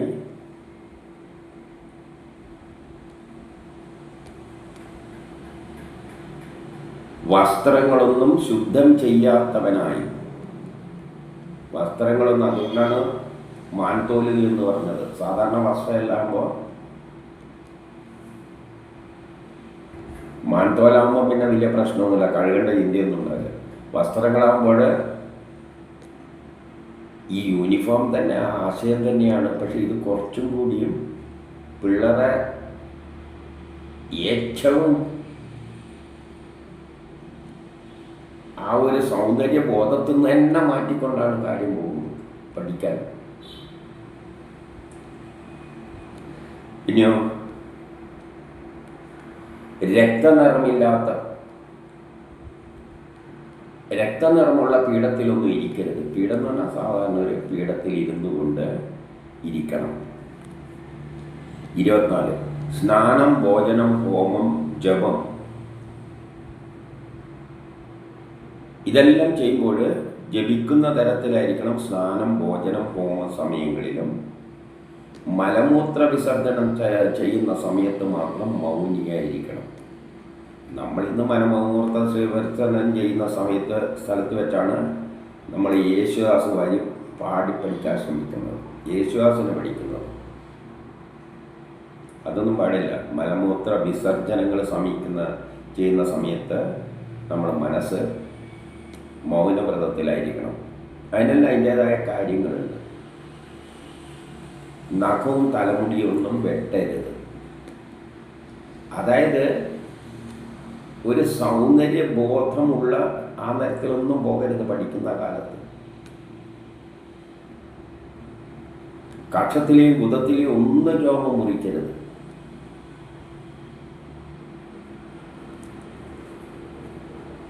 ഇതെല്ലാം ആവശ്യമാണ്. ഇങ്ങനെയാണെങ്കിൽ മാത്രമേ കുട്ടികൾ പഠിച്ച് ആ സമയത്ത് ശരിയായ ബ്രഹ്മചര്യം എന്ന് പറഞ്ഞാൽ പഠിപ്പ്, ബ്രഹ്മത്തെ മനസ്സിലാക്കുക, ബ്രഹ്മരഹസ്യം മുഴുവൻ, പ്രപഞ്ച രഹസ്യം മുഴുവൻ, അതാണ് മോഡേൺ സയൻസ് അടക്കം മനസ്സിലാക്കുക. അതാണ് നമ്മളെപ്പം പറയുന്നത്, നീ TV മൊബൈൽ മാറ്റിയിട്ട് പഠിപ്പ് ശ്രദ്ധിക്കുക. അത് തന്നെയാണ് കർശനമായിട്ട് നടപ്പാക്കണം. കാരണം ഇവരിലൂടെയാണ് നാളെ രാഷ്ട്രത്തിൻ്റെ പുരോഗതി. ബ്രഹ്മചാരി സ്വയം വീര്യത്തെ പുറത്താക്കരുത്. എന്താ വീര്യം എന്നറിയാമോ? അറിയാതെ പോയാൽ ജലത്തിൽ പിറ്റേന്ന് കുളിച്ചിട്ട് പ്രാണായാമം ചെയ്യണം. എന്നിട്ട് ഗായത്രി ജപിക്കണം. ഗായത്രി എന്ന് പറയുന്നത് പ്രപഞ്ചഘടനയായിട്ട് ബന്ധപ്പെട്ട വിഷയമാണ്. അത് നമ്മൾ കണ്ടു കഴിഞ്ഞതാണ്. സ്നാനശുദ്ധി 26 സ്നാനശുദ്ധ വരുത്തി അഗ്നിയെ ഹോമത്താലാണ് അഗ്നിയിൽ അർപ്പിക്കുക, ഹോമം അർപ്പിക്കുക. അഗ്നിയിൽ അർപ്പിക്കുകയില്ല, വെളിച്ചെണ്ണ അർപ്പിക്കും, നെയ്യ് അർപ്പിക്കുന്നതല്ല അഗ്നിയിൽ. സൂര്യനിൽ അർഘ്യം ചെയ്തും സൂര്യന് ജലമാണ് അർപ്പിക്കുന്നത്. കാരണം സൂര്യന് ആവശ്യം ജലമാണ്. എന്താണ് സൂര്യന് ജലം? സൂര്യൻ്റെ അടിയിരിക്കുമ്പോൾ ഭൂമിയിൽ നിന്ന് എന്താണ് ഉയരുന്നത്? ജലമാണ് വരുന്നത്. ആ ജലമാണ് മേഘമായിട്ട് പെയ്യുന്നത്, മഴയായിട്ട് പെയ്യുന്നത്. ഇപ്പം സൂര്യനാവശ്യം വെള്ളമാണ്. ആ ശാസ്ത്രതത്വമാണ് പറയുന്നത് സൂര്യന് ജലം അർപ്പിക്കുക. സൂര്യനാഗ്രഹം വെള്ളമാണ്. കാരണം ഭൂമിയിലെ വെള്ളം മുഴുവൻ കുടിച്ചുകൊണ്ടിരിക്കുകയാണ് സൂര്യൻ. അപ്പം ആ ശാസ്ത്രതത്വമാണ് സൂര്യന് ജലവും അഗ്നിക്ക്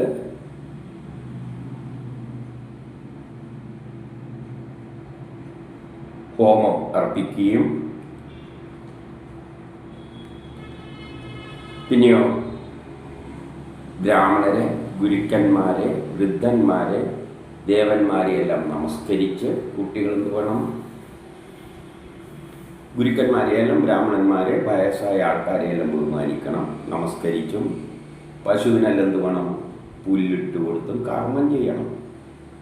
പഠിക്കുമ്പോഴും കർമ്മം ചെയ്യണം. ഇത് പശുവിന് പുല്ലെല്ലാം ഇട്ട് കൊടുത്ത്, അതായത് പരിസരത്തിലുള്ള ജീവജാലങ്ങളോടെല്ലാം ഒരു സ്നേഹമുണ്ടാക്കിയെടുക്കുക. പിന്നെയോ ഏകാഗ്രചിത്തനായിട്ട് ഉപാസിക്കണം ഇവരെയെല്ലാം. മനസ്സ് എപ്പോഴധികം ഏകാഗ്രമായിട്ട് ഇരുന്ന് ചിന്തിച്ചുകൊണ്ട്. പിന്നെയോ 2 സന്ധ്യകളിലും മൗനിയായിട്ട് ഗായത്രി മന്ത്രം ജയിക്കണം. സയൻസിലെ ഏറ്റവും പ്രധാനപ്പെട്ട 2 ശാസ്ത്രമാണ് ഗായത്രി മന്ത്രത്തിലുള്ളത്. ഗായത്രി മന്ത്രം പിന്നെ മുമ്പ് പറഞ്ഞതാണ്.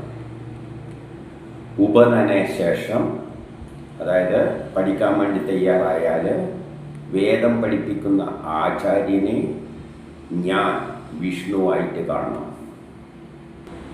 ഞാൻ ആരാണ്? വിഷ്ണുവാണ്, സയൻസാണ്, സത്യമാണ്, ജ്ഞാനമാണ്. ജ്ഞാനത്തിലൂടെയാണ് വിഷ്ണുവിലൂടെയാണ് ലോകം ഉണ്ടായിരിക്കുന്നത്.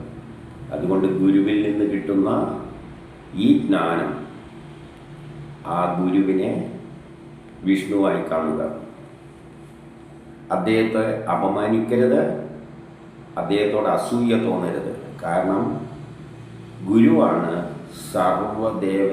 ദേവങ്ങളുമായിട്ടുള്ള സ്വരൂപം. സർവദേവ സ്വരൂപിയാണ് ഗുരു.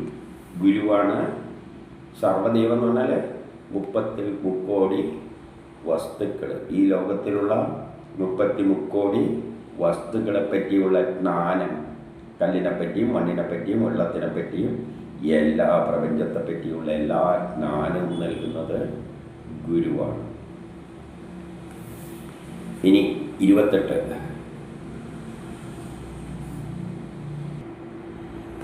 രാവിലെയും വൈകുന്നേരവും എന്ത് വേണം? ഭിക്ഷയെടുത്തുകൊണ്ട് ലഭിച്ചത് ഗുരുവിനെ സമർപ്പിക്കണം. എന്തിനാണ് ഭിക്ഷയെടുക്കാൻ പഠിപ്പിക്കുന്നത്? ജീവിതത്തിൽ പലപ്പോഴും നമ്മൾ പല മനുഷ്യരുമായിട്ട് സഹകരിക്കേണ്ടി വരും. ഭിക്ഷയാണ് ഏറ്റവും നല്ല സഹകരണം. ഒരാളുടെ അടുത്ത് പോയിട്ട് സഹാനുഭൂതി നേടിയെടുക്കുക എന്ന് പറയുന്നതാണ് ഏറ്റവും നല്ല അടുക്കാനുള്ള വഴി. കാരണം ജീവിതത്തിൽ എപ്പോഴും സുഖമായിട്ട് ഇന്നത്തെ പോലെ അച്ഛനും അമ്മയും ചെരുപ്പെല്ലാം ഇട്ട് തന്നിട്ടൊന്നും ഇസ്ത്രി ഇട്ട് തന്നിട്ടൊന്നും ജീവിക്കാൻ പറ്റില്ല. ലോകത്തിലേക്ക് ഇറങ്ങുമ്പോൾ പല പ്രശ്നങ്ങളുണ്ടാകും, അജ്ഞാതവാസം ഉണ്ടാകും. കണ്ടില്ലേ, പാണ്ഡവരെല്ലാം തികഞ്ഞവരാണ്. പക്ഷെ എന്താണ് ചെയ്തത്? കാട്ടിൽ തെണ്ടി ജീവിക്കേണ്ടി വന്നു. നീതിമാന്മാർക്ക് പ്രത്യേകിച്ച് കഷ്ടപ്പാടാണ് ഉണ്ടാവുക. സമൂഹത്തിൽ നിന്ന് പലതരത്തിൽ തഴയപ്പെടും. അപ്പോഴെല്ലാം പലവരുടെയും കാല് പിടിച്ച് ജീവിക്കേണ്ടി വരും. ആ ട്രെയിനിങ്ങും എവിടെ നിന്ന് തന്നെ കിട്ടണം? ഗുരുവിൽ നിന്ന്, ഗുരുകുലത്തിൽ നിന്ന് കിട്ടണം. അതുകൊണ്ട് ഭിക്ഷയെടുക്കുമ്പോൾ എളിമയുണ്ടാകും, ജനങ്ങളുമായിട്ട് കൂടിച്ചേരാനുള്ള സാഹചര്യം ഉണ്ടാകും, കർമ്മം ചെയ്യാനുള്ള അങ്ങനെ പല ഗുണങ്ങളും അതോടെ മാനസികപരമായിട്ട് കിട്ടുന്നുണ്ട്. അതെന്നിട്ട് ആർക്ക്?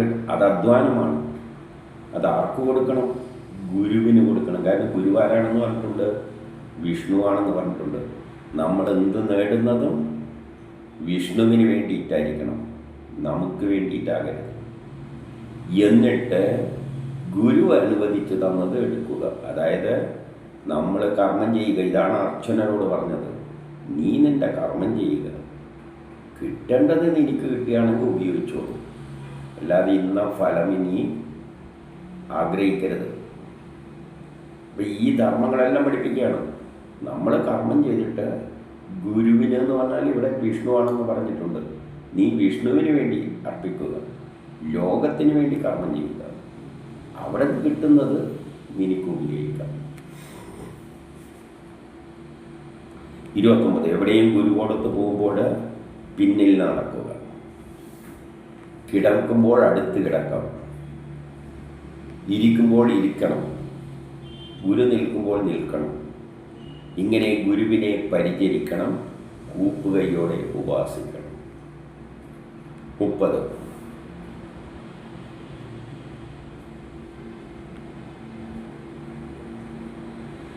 ഭോഗങ്ങളെ ത്യജിച്ച്, അങ്ങനെ ഈ കാലഘട്ടത്തിൽ സുഖത്തെപ്പറ്റി ചിന്തിക്കരുത്. വിദ്യ സമാപ്തമാകുന്നതുവരെ ഗുരുകുലത്തിൽ തന്നെ താമസിക്കണം. വീട്ടിലേക്ക് ചാടിപ്പിടിച്ച് വരരുത്. അച്ഛനും നമുക്കൊന്ന് പഠിച്ചു കഴിയുമ്പോഴേക്ക്, ഇന്നത്തെ നിലയിൽ പഠിച്ചു കഴിയുമ്പോഴേക്ക് വേഗം 10-20 വയസ്സാവും. പിന്നെ അച്ഛനും അമ്മയായിട്ട് എന്ത് ബന്ധം ഉണ്ട്? മനസ്സിലുണ്ട് അച്ഛനമ്മയായിട്ടുള്ള ഒരു അടുപ്പം. അല്ലാതെ എല്ലാ ജനങ്ങളെ പറ്റിയാണ് ചിന്ത വരുന്നത്. ജാതി മത ചിന്തകളൊന്നും തന്നെ ഇല്ല. ബ്രഹ്മചാരി 31. ബ്രഹ്മചാരി ബ്രഹ്മസാക്ഷാത്കാരം ആഗ്രഹിച്ചാൽ ജീവനുള്ളതുവരെ ബ്രഹ്മചര്യം സ്വീകരിച്ച് അധ്യയനവുമായി ബന്ധപ്പെട്ടിട്ട് തൻ്റെ ശരീരത്തെ ഗുരുവിന് സമർപ്പിക്കണം. അദ്ദേഹത്തിന് ബ്രഹ്മചര്യക്ക് പഠിപ്പ് കഴിഞ്ഞാൽ പോരാ, എനിക്കും പഠിക്കേണ്ടതെല്ലാം പഠിച്ചു കഴിഞ്ഞു, ഇനിയും പഠിക്കണമെന്ന് തോന്നുകയാണെങ്കിൽ, മരിക്കുന്നത് വരെ എനിക്ക് പഠിച്ചാൽ എന്ന് തോന്നുകയാണെങ്കിൽ എന്തു ചെയ്യണം? ബ്രഹ്മചര്യത്തെ തുടരാം. ഗുരുവിൽ തന്നെ അർപ്പിച്ചിട്ട് അതിൻ്റെ കൂട്ടത്തിൽ പോകാം. അതാണ് ബ്രാഹ്മണൻ. മരിക്കുന്നത് വരെ. ഇപ്പോഴുണ്ടോ എന്ന് ചോദിച്ചു കഴിഞ്ഞാൽ ഒരാൾ ഏറ്റവും വലിയ പഠിപ്പ് ഏതാണ്? MSc post graduate. ഇന്നും അത് തന്നെയാണ് വിദേശികൾ നടപ്പാക്കിയിരിക്കുന്നത്. പോസ്റ്റ് ഗ്രാജുവേറ്റ് കഴിഞ്ഞ് കഴിഞ്ഞാൽ PhDക്ക് പോകും, ഗവേഷണ ഫീൽഡിൽ. അപ്പോൾ ആരുമായിട്ടാണ് ഗുരുവായിട്ട് ചേർന്നുകൊണ്ട്? കാരണം ഗുരുവിൻ്റെ ജ്ഞാനം ശിഷ്യനും എത്തി. ആ ഗുരുവിൻ്റെ കീഴിൽ PhD ആയിട്ട് ജീവിതകാലം മുഴുവൻ ഗുരുവോടൊത്ത് ഗവേഷണത്തിൽ പങ്കെടുത്തുകൊണ്ട് മുന്നോട്ടേക്ക് പോകാം. ഗുരുവും ശിഷ്യനും കൂടിയിട്ടാണ് പുതിയ ശാസ്ത്ര തത്വങ്ങൾ കണ്ടെത്തുന്നതും ലോകത്തെ മുന്നോട്ടേക്ക് നയിക്കുന്നതും. അവരാണ് ബ്രാഹ്മണർ. ജീവിതം പിന്നെ അതിനെ കേട്ട് മാറ്റിവെക്കുന്നു യഥാർത്ഥ ബ്രാഹ്മണർ. അപ്പോഴെന്ത് വേണം? 32 ഭേദബുദ്ധിയില്ലാതെ. ഇങ്ങനെ വീട് വിട്ട് താമസിക്കുമ്പോൾ തന്നെ ഭേദബുദ്ധി ഉണ്ടാവില്ല, എല്ലാവരെയും തുല്യമായി കാണും. ഭേദബുദ്ധിയില്ലാതെ വേദാധ്യയനം കൊണ്ടുള്ള തേജസ്സോടെ വിദ്യ അഭ്യസിച്ച് പിന്നെയും വിദ്യ അഭ്യസിക്കുമ്പോൾ തേജസ്സായ ഉയർന്ന നിലയിലേക്കുള്ള ബ്രാഹ്മണൻ്റെ അവസ്ഥയിലേക്ക് അവൻ വരും. പാപരഹിതനായി അഗ്നിയിലും ഗുരുവിലും തന്നിലും സകല പ്രാണികളിലും പരമാത്മാവിനെ ഉപാസിക്കണം. കാരണം ഏറ്റവും വലിയ ജ്ഞാനം ഏതാണ്? ബ്രഹ്മതത്വം മനസ്സിലാക്കുക. ആ ബ്രഹ്മതത്വം എന്ന് പറഞ്ഞാൽ ആ ബ്രഹ്മമാണ് ഈ പ്രപഞ്ചമെല്ലാമായി മാറിയത്. ഞാനും നീയും പട്ടിയും പൂച്ചയും ബ്രാഹ്മണന ക്ഷത്രിയ വൈശ്യ ശൂദ്ര, ഹിന്ദു മുസ്ലിം ക്രിസ്ത്യാനി, സ്ത്രീകളായാലും ആർത്തമുള്ള സ്ത്രീയായാലും ആർത്തമില്ലാത്ത സ്ത്രീയായാലും എല്ലാം ആ ശ്രീഹരിയാണ്. ഈ ജ്ഞാനമാണ് കണ്ടെത്തേണ്ടത്. അപ്പം ആ ഒരു ലക്ഷ്യത്തോടു കൂടി മുന്നോട്ട് പോയാൽ പൂർണ്ണമായ ജ്ഞാനം PhD കഴിയുന്ന ശാസ്ത്രജ്ഞന്മാർക്ക് ഉണ്ടാകും. പക്ഷേ ആധുനിക ശാസ്ത്രജ്ഞന്മാർ അവിടത്തേക്ക് കടക്കുമ്പോൾ ഈ ഒരു ചിന്തയുണ്ടായില്ല. എല്ലാം ബ്രഹ്മമാണ് എന്നൊരു തത്വത്തിലേക്ക് അവർക്കെത്താൻ പറ്റിയില്ല. അവർ ക്വാണ്ടം മെക്കാനിക്സ് എത്തിയപ്പോൾ എല്ലാം ഇട്ടെറിഞ്ഞ് പോയി. ഇനി 33 ഗൃഹസ്ഥാശ്രമി ഒഴിച്ച്. ഗൃഹസ്ഥാശ്രമി ഒഴിച്ചെന്ന് പറഞ്ഞാൽ ബാക്കിയുള്ളവരാരാണ്? ബ്രഹ്മചര്യം, കുട്ടികളുടെ കാര്യം അത് പറഞ്ഞല്ലോ. വാനപ്രസ്ഥു, സന്യാസി. വാനപ്രസ്ഥു, സന്യാസം, അതായത് ഇന്ന് കാണുന്ന സന്യാസിമാരും പഠിക്കുന്ന കുട്ടികളുമെല്ലാം കുടുംബജീവിതം നയിക്കാതെ ബാക്കിയുള്ളവർ. എന്ത് വേണം? സ്ത്രീകളെ നോക്കുക, അവരെ തൊടുക, അവരോട് സംസാരിക്കുക, സംഭോഗം, ഇതെല്ലാം ത്യജിക്കണം. സകലതും ത്യജിക്കണം. സ്ത്രീകളെ നോക്കാൻ പോലും പാടില്ല. ആര്? പഠിക്കുന്നവരെ കാര്യം വിട്, സന്യാസിമാരടക്കം. ഇന്നുള്ള സന്യാസിമാർക്ക് മുന്നിൽ സ്ത്രീകൾ വന്നിരുന്ന് വായി നോക്കിയിരുന്നാൽ മാത്രമേ പ്രഭാഷണം വരുള്ളൂ. ചുറ്റും സ്ത്രീകളുണ്ടാവണം. നോക്കാനും പാടില്ല, സംസാരിക്കാനും പാടില്ല എന്നാണ് പറഞ്ഞിരിക്കുന്നത് സന്യാസിമാർ. എവിടെ നമ്മൾ എത്തി ഒന്ന് ചിന്തിച്ചു നോക്കും. 34, 35 കുലചിന്ത, ശൗച്യം, ആചമനം, സ്നാനം, ഇതെല്ലാം ശുദ്ധീകരണങ്ങളാണ്.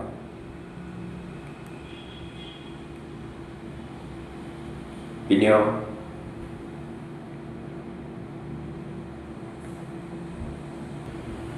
സന്ധ്യോപാസനം, പുണ്യതീർത്ഥ സേവനം, ഗായത്രി ജപം, ഇതെല്ലാം വേണം. തൊടാൻ പാടില്ലാത്ത വസ്തുക്കളൊന്നും തൊടരുത്. നമുക്ക് വേണ്ടാത്ത വസ്തുക്കൾ, യോജിക്കാത്തതൊന്നും തൊടരുത്. അതായത് ആഗ്രഹം തോന്നിയിട്ട് പലതിൻ്റെയും പിന്നാലെയാണ് അതെടുക്കുക ഇതെടുക്കുക. ഇതെല്ലാം ഒരു ദുഷിച്ച മനസ്സാണ്, ആഗ്രഹത്തിൻ്റെ ഇതാണ്. പിന്നെയോ സംസാരിക്കാൻ പറ്റാത്തവർ, അവരെ എല്ലാം ഉപേക്ഷിക്കണം. പിന്നെ എന്ത് വേണം? സമസ്ത പ്രാണികളിലും എന്നെ ധ്യാനിക്കണം.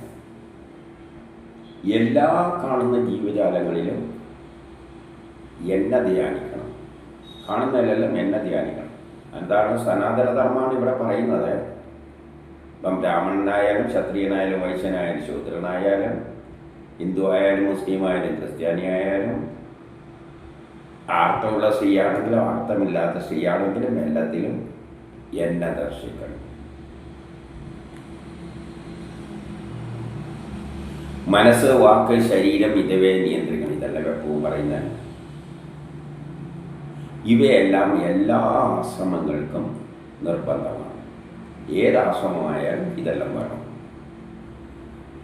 ഇപ്രകാരം നൈഷ്ഠിക ബ്രഹ്മചാര്യം അനുഷ്ഠിക്കുന്നവരും തീവ്രമായ തപസ്സിനാൽ അന്ധകരണ ശുദ്ധരായി നിഷ്കാമനായി എന്നിൽ ഭക്തിയുള്ളവരായി തീരുന്നു.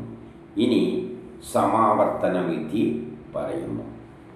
36. ഇനി 37 സമാവർത്തന വിധി പറയുകയാണ്. വിധി പ്രകാരം വേദാർത്ഥ വിചാരം ചെയ്തവൻ, വേദങ്ങളുടെ അർത്ഥം ചിന്തിച്ച് മനസ്സിലാക്കിയവൻ,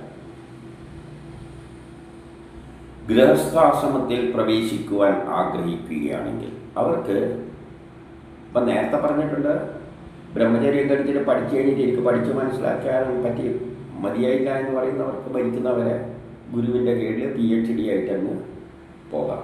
എല്ലാ കുടുംബം പോറ്റണമെന്ന് ആഗ്രഹിക്കുകയാണെങ്കിൽ ഗുരുവിന് ദക്ഷിണയും കൊടുത്ത് ഗുരുവിൻ്റെ സമ്മതത്തോടുകൂടി സമാവർത്തനം ചെയ്യാം. എന്നവർക്ക് കുടുംബകാര്യത്തിലേക്ക് ഇടപെടും. 38 ആഗ്രഹമനുസരിച്ച ഗൃഹാശ്രമിയെ ആഗ്രഹമനുസരിച്ച് ഗൃഹാശ്രമത്തിലേക്കോ വാനപ്രസ്ഥത്തിലേക്കോ വേണമെങ്കിൽ പോകാം. അപ്പം പഠിപ്പ് കഴിഞ്ഞാൽ വേണ്ടവർക്ക് ഗൃഹസ്ഥാശ്രമത്തിലേക്ക് പോകാം. പെണ്ണും കെട്ടി ജോലിയെല്ലാം എടുത്തിട്ട് ജീവിക്കാം.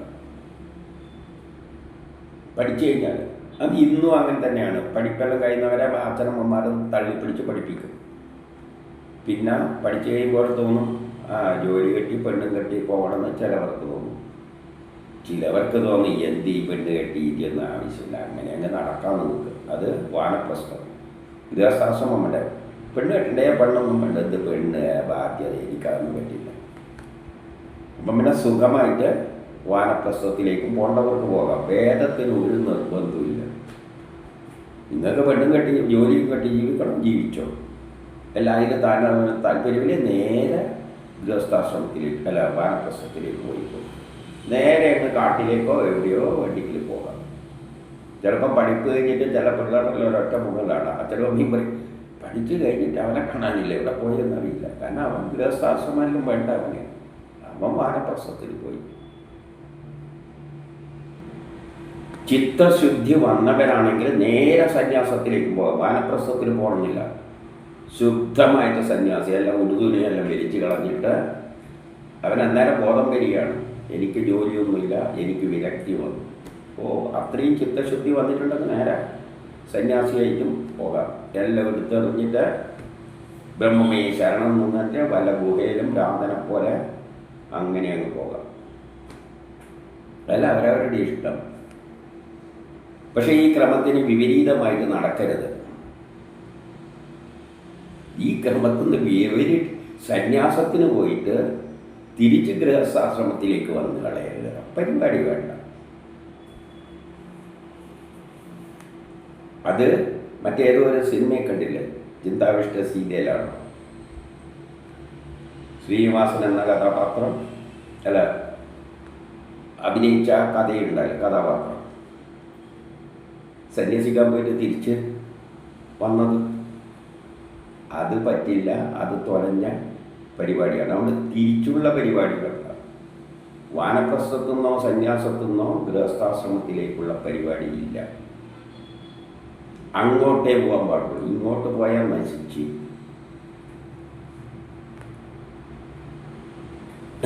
പിന്നെ 39 ഗൃഹസ്ഥാശ്രമം ആഗ്രഹിക്കുകയാണെങ്കിൽ, ഇനി ഭാര്യയും മക്കളും എല്ലായിട്ട് കുടുംബ ജോലിയെല്ലാം എടുത്ത് ജീവിക്കാൻ ആഗ്രഹിക്കുകയാണെങ്കിൽ തനിക്ക് അനുരൂപമായ കുലവും കൊണ്ടും ലക്ഷണം കൊണ്ടും ഇഷ്ടപ്പെട്ടവളായ സ്വദാതിയിൽ ജനിച്ചവളും വയസ്സ് കുറഞ്ഞവളുമായ ഭാര്യയെ വിവാഹം ചെയ്ത് കൊള്ളേണ്ടതാണ്. കുറച്ച് കണ്ടീഷനുണ്ട്. കുലം, ലക്ഷണം, അതായത് നമ്മൾ അതേ ശൈലിയിലുള്ള ആൾക്കാരെ കെട്ടുന്നത് തന്നെയാണ് കുലം എന്ന് പറഞ്ഞ പോലെ. നമ്മൾ കുലമൊന്നുമില്ല, ഭാഗവതം പറയുന്നതിൽ കുലമില്ല. ഇപ്പോൾ ഒരു എഞ്ചിനീയർ ആണെന്ന് വെച്ചോളൂ. എഞ്ചിനീയർ ഒരു ഡോക്ടറെ കല്യാണം കഴിക്കുന്നത് നല്ലതാണോ എന്ന് ചോദിച്ചു കഴിഞ്ഞാൽ അത്ര നല്ലതൊന്നുമല്ല.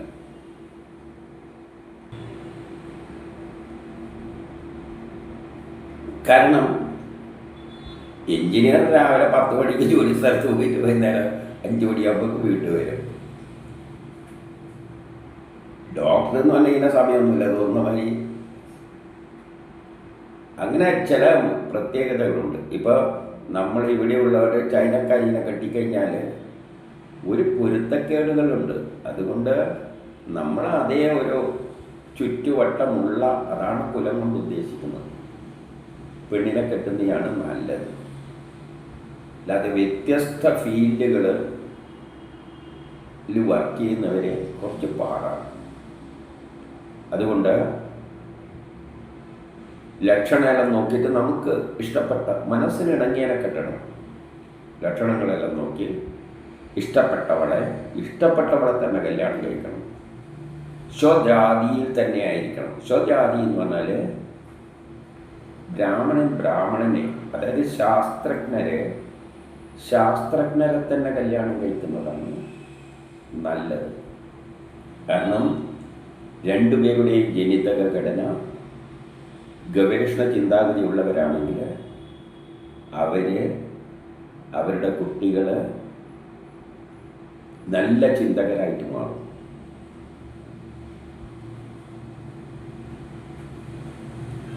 നേരെ മറിച്ച് ഒന്നിനെ രാജാവിൻ്റെ ഗുണവും ഒന്ന് ശാസ്ത്രജ്ഞൻ്റെ ബ്രാഹ്മണൻ്റെ ഗുണവുമാണെങ്കിൽ ഉണ്ടാകുന്ന കുട്ടി ഇതിൻ്റെ ഇടയ്ക്ക് നടുവിലായി പോകും. ആ ഗുണം കുറച്ച് കുറവായിരിക്കും. അത്ര വലിയ ബുദ്ധിയും ഉണ്ടാവില്ല, അത്ര വലിയ ധീരതയും ഉണ്ടാവില്ല. എല്ലാം കൂടിയിട്ട് മിക്സ് ചെയ്തൊരു കൂട്ടുമാരിയിരിക്കും. ജനിതകപരമായിട്ടുള്ള ഒരു ചിന്താഗതിയിലാണ് ഇതെല്ലാം പറഞ്ഞു വെച്ചിരിക്കുന്നത്. അപ്പം നല്ലത് അവനവൻ്റെ ബുദ്ധി, ബ്രാഹ്മണ ക്ഷത്രിയ ജാതിയല്ല ഇവിടെ പറയുന്നത്. ബുദ്ധിയുള്ളവരെ കിട്ടുന്നതാണ് നല്ലത്. ധീരരായ സ്ത്രീകളെ കിട്ടുന്നതാണ് നല്ലത്. സാധാരണ ഒരു എഞ്ചിനീയറും ഡോക്ടറും എല്ലാണെങ്കിൽ അത്തരത്തിലുള്ളത് കിട്ടുന്നതാണ് നല്ലത്. അപ്പോൾ അവരിൽ നിന്ന് വരുന്ന കുട്ടികൾ ആ ശൈലിയിൽ പ്രഗത്ഭരായിരിക്കും. അല്ലെങ്കിൽ ഒരുമാതിരി എല്ലാം കൂടിയ പരിവായിട്ട് വരും. പക്ഷെ അത് മോശമാണോ എന്നും പറയുന്നില്ല. എന്തു പറയുന്നുണ്ട്? വേറൊരുത്തിയെ കാമഭോഗത്തിനായി വിവാഹം കഴിക്കണമെങ്കിൽ ആദ്യത്തെ നല്ല ഇതിൽ തന്നെ ഇരുന്നോട്ടെ. ഇനി അതുപോലെ അവിടെ കൊണ്ട് കാമഭോഗം നടക്കുന്നില്ല, വേറൊരുത്തിനെയെങ്കിലും കിട്ടുന്നുണ്ടെങ്കിലും ഈ ക്രമത്തിൽ കീഴോട്ടേക്ക് പോകുന്നതാണ് നല്ലത്. കെട്ടണ്ട എന്ന് പറഞ്ഞിട്ടില്ല. ആദ്യം ക്ഷത്രിയരെ കെട്ടാൻ നോക്കുക, അവിടെ കിട്ടിയില്ലെങ്കിൽ വൈശ്യരെ കിട്ടാൻ നോക്കുക, അതും കിട്ടിയില്ലെങ്കിൽ ശൂദ്രനെ കിട്ടാൻ നോക്കുക. ഇന്നതിനൊന്നും പറഞ്ഞിട്ടില്ല, ഏതിനെയും കെട്ടിക്കുക. പക്ഷേ ഈ ക്രമത്തിൽ കെട്ടുന്നതാണ് കുറച്ചും കൂടിയും നല്ലത്. കാരണം അവരുടെ മാനസിക ശാരീരികമായ ആ ഒരു ഐക്യം വരണ്ടിക്കിൽ ഒരേ ചിന്താഗതി, ഒരേ ശരീരം. രാജാവിൻ്റെ സ്വഭാവമുള്ളവനെ കെട്ടണം, ശാസ്ത്രജ്ഞന്മാരെ കെട്ടണം, സേവകരെ കെട്ടുന്നത് തന്നെയാണ് നല്ലത്. പക്ഷെ കെട്ടേണ്ടതെന്ന് മക്കളെ ഇങ്ങനെ പറഞ്ഞിട്ടുണ്ട്, ഈ ക്രമത്തിൽ കെട്ടുന്നതാണ് നല്ലത്. 40 യാഗം, കർമ്മങ്ങൾ ചെയ്യുക, വേദം പഠിക്കുക, കർമ്മം ചെയ്യുക, ദാനം ചെയ്യുക. നമ്മളെ നേടിയ ജ്ഞാനവും നമ്മുടെ യജ്ഞങ്ങളുമെല്ലാം സമൂഹത്തിനായി ദാനം ചെയ്യുക. ഇവ ബ്രാഹ്മണ, ക്ഷത്രിയ, വൈശ്യർക്കുള്ള മുഖ്യകർമ്മം. വേദം പറഞ്ഞു കൊടുക്കുവാനുള്ള, യാഗം ചെയ്യിപ്പിക്കുവാനുള്ള അധികാരം ബ്രാഹ്മണർക്ക് മാത്രമാണ്. ബുദ്ധിയുള്ളവനാണ് പഠിപ്പിക്കേണ്ടത്. ബ്രാഹ്മണൻ എന്ന് പറഞ്ഞാൽ ബുദ്ധിയുള്ളവൻ, വേദത്തിൻ്റെ അർത്ഥമെല്ലാം അറിയുന്നവരാണ് പഠിപ്പിക്കേണ്ടത്. അല്ലാതെ ഇന്നുള്ള ബ്രാഹ്മണനോടൊന്ന് ചോദിച്ചു നോക്കിയ വേദത്തിൻ്റെ ആദ്യ അർത്ഥം എന്ന് പറഞ്ഞാൽ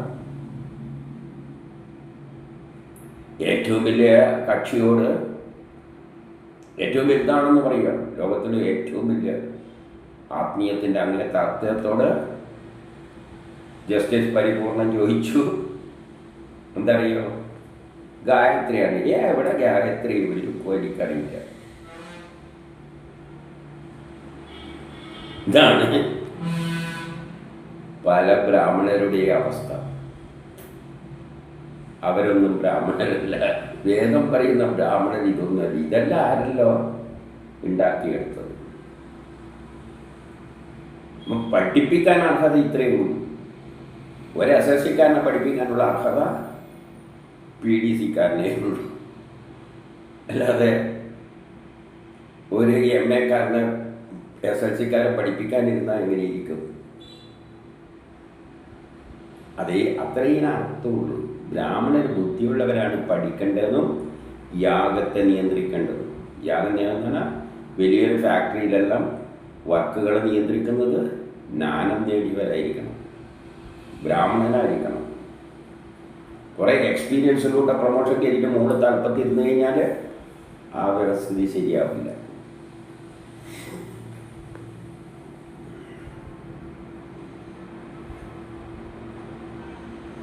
ഇനി 41 വിവാഹം, തപസ്, തേജസ്, കീർത്തി. വിവാഹം, തപസ്, തേജസ്, കീർത്തി എന്നിവയ്ക്ക് നാശം ചെയ്യുന്നു എന്ന് ചിന്തയുള്ളവർ. അതായത് വിവാഹം കഴിച്ചു കഴിഞ്ഞാൽ തപസ്സും തേജസ്സും കീർത്തി എന്നിവയെല്ലാം ആർക്കെങ്കിലും നഷ്ടപ്പെട്ടു പോകും എന്ന് തോന്നലുണ്ടെങ്കിൽ അധ്യയനവും യാചനയുമായിട്ട് നടക്കാം. അവർക്ക് പഠിപ്പും യാചിക്കുകയും ആയിട്ട് നടക്കാം. വീണ്ടും വീണ്ടും പഠിക്കുക, ജീവിക്കാൻ വേണ്ടിയിട്ട് വല്ലവരുടെ നിന്നിട്ട് കൈ നീട്ടിയിട്ട് യാചിച്ചുകൊണ്ട് വേണമെങ്കിൽ മുന്നോട്ടേക്ക് പോകാം. അവയും കുറ്റമായി കാണുകയാണെങ്കിൽ വല്ല ക്ഷേത്രത്തിലായിട്ട് ഉപേക്ഷിച്ച ധാന്യം കൊണ്ട് ജീവിച്ചുകൊണ്ട് വിവാഹം കഴിക്കുന്നതും ജീവിതം തുളയും. പിന്നെ മറ്റേ അധ്യയനെല്ലാം പഠിക്കാം, അത് തന്നെ കൊണ്ട് പറ്റൂല എന്ന് പറഞ്ഞാൽ എനിക്ക് പിന്നെ വല്ല ധാന്യങ്ങളെല്ലാം എടുത്തിട്ട് ഏത് ബ്രാഹ്മണ, ക്ഷത്രിയ, വൈശ്യ ഈ കാട്ടത്തിലുള്ള ആൾക്കാരെ പഠിച്ചു കഴിഞ്ഞതിന് ശേഷം എങ്ങനെ മുന്നോട്ടേക്ക് പോകണം എന്നാണ് പറയുന്നത്. വല്ലയിടത്തും ക്ഷേത്രത്തിൽ നിന്ന് ധാന്യം കിട്ടും, അവിടെയെല്ലാം വല്ലതും കളഞ്ഞ് അതെടുത്തിട്ട് ജീവിക്കുക. കാരണം 42 പറയാണ്, ബ്രാഹ്മണദേഹം അല്പം പോലും വിഷയസുഖത്തിന് ഇച്ഛിക്കുന്നില്ല. ബ്രാഹ്മണരൊരിക്കലും സുഖത്തിൻ്റെ പിന്നാലെ, ശാസ്ത്രജ്ഞന്മാരെ സുഖക്കാൻ ഒരിക്കലും ആഗ്രഹിക്കുന്നില്ല. അവരുടെ ജീവിതം തന്നെ ഒരുമാതിരി. അതുകൊണ്ടാണ് ഒരു ശാസ്ത്രജ്ഞന്മാരെന്നെല്ലാം പറഞ്ഞാൽ അവന് തിന്നാനും കുടിക്കാനും താല്പര്യമില്ല, വസ്ത്രത്തിന് താല്പര്യമില്ല, സിനിമക്ക് പോകാനും താല്പര്യമില്ല. അവർ കയറിയിട്ട് ഗവേഷണം നടത്തുന്നവനെ കയറിയിട്ട് ഒരു വൈശ്യ സ്ത്രീ കയറിയിട്ട് വിവാഹം കഴിച്ച് അവരുടെ ജീവിതം എന്തായിരിക്കും? കട്ടപ്പോകേ. തത്വജ്ഞാനം നേടാനും കഷ്ടപ്പെടുവാനുമായതിനാൽ. അപ്പം ബ്രാഹ്മണൻ്റെ ജീവിതം എന്തിനാണ്? തത്വജ്ഞാനം നേടാനും കഷ്ടപ്പാടുമായിരിക്കും. തത്വജ്ഞാനം നേടുന്നവർക്ക് എപ്പോഴും കഷ്ടപ്പാടായിരിക്കും. അതുകൊണ്ട് അവരെ മരണശേഷമെങ്കിലും സ്വർഗമോക്ഷം കിട്ടുവാൻ ആഗ്രഹിക്കുന്നവരാണ്. അവർ മരണം കഴിഞ്ഞാൽ ഒരു മോക്ഷം കിട്ടണം, അത്രയേ അവർക്ക് ആഗ്രഹമുള്ളൂ. അവരെ എല്ലാവരും ഓർക്കുകയും ചെയ്യും. ശാസ്ത്രജ്ഞന്മാരെ മരിച്ചു കഴിഞ്ഞാൽ അവരെ, കാരണം ന്യൂട്ടണെയെല്ലാം നമ്മളിപ്പോൾ ഓർക്കുകയില്ല. ഇത് 43.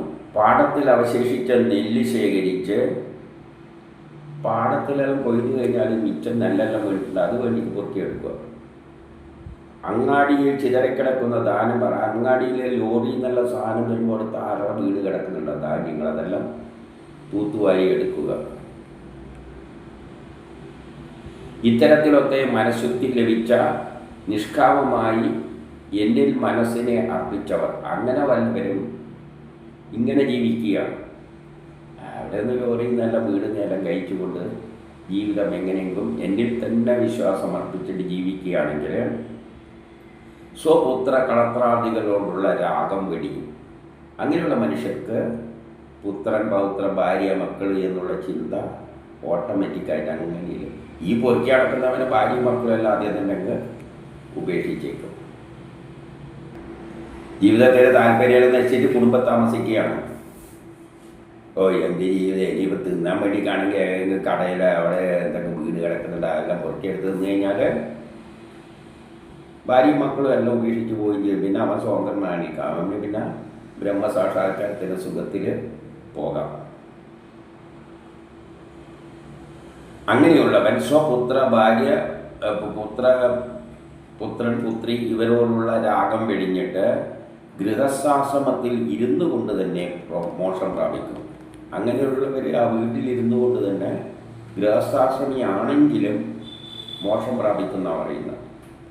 വീട്ടിലിരുന്നു കൊണ്ട് തന്നെയാണെങ്കിൽ എവിടെ തന്നെയെല്ലാം കിട്ടിയത് മേടിച്ച് വാങ്ങി തന്നു കഴിഞ്ഞാൽ ഈ പിള്ളേരോടുള്ള സ്നേഹമെല്ലാം പിള്ളേർക്കും മതിയോ. അപ്പോൾ ഓട്ടോമാറ്റിക്കായിട്ട് ബ്രഹ്മസാക്ഷാത്കാരം നേടും. അറിവുള്ളവർ 44. അറിവുള്ളവർ എന്നിൽ ഭക്തിയോടെ കഷ്ടപ്പെട്ട്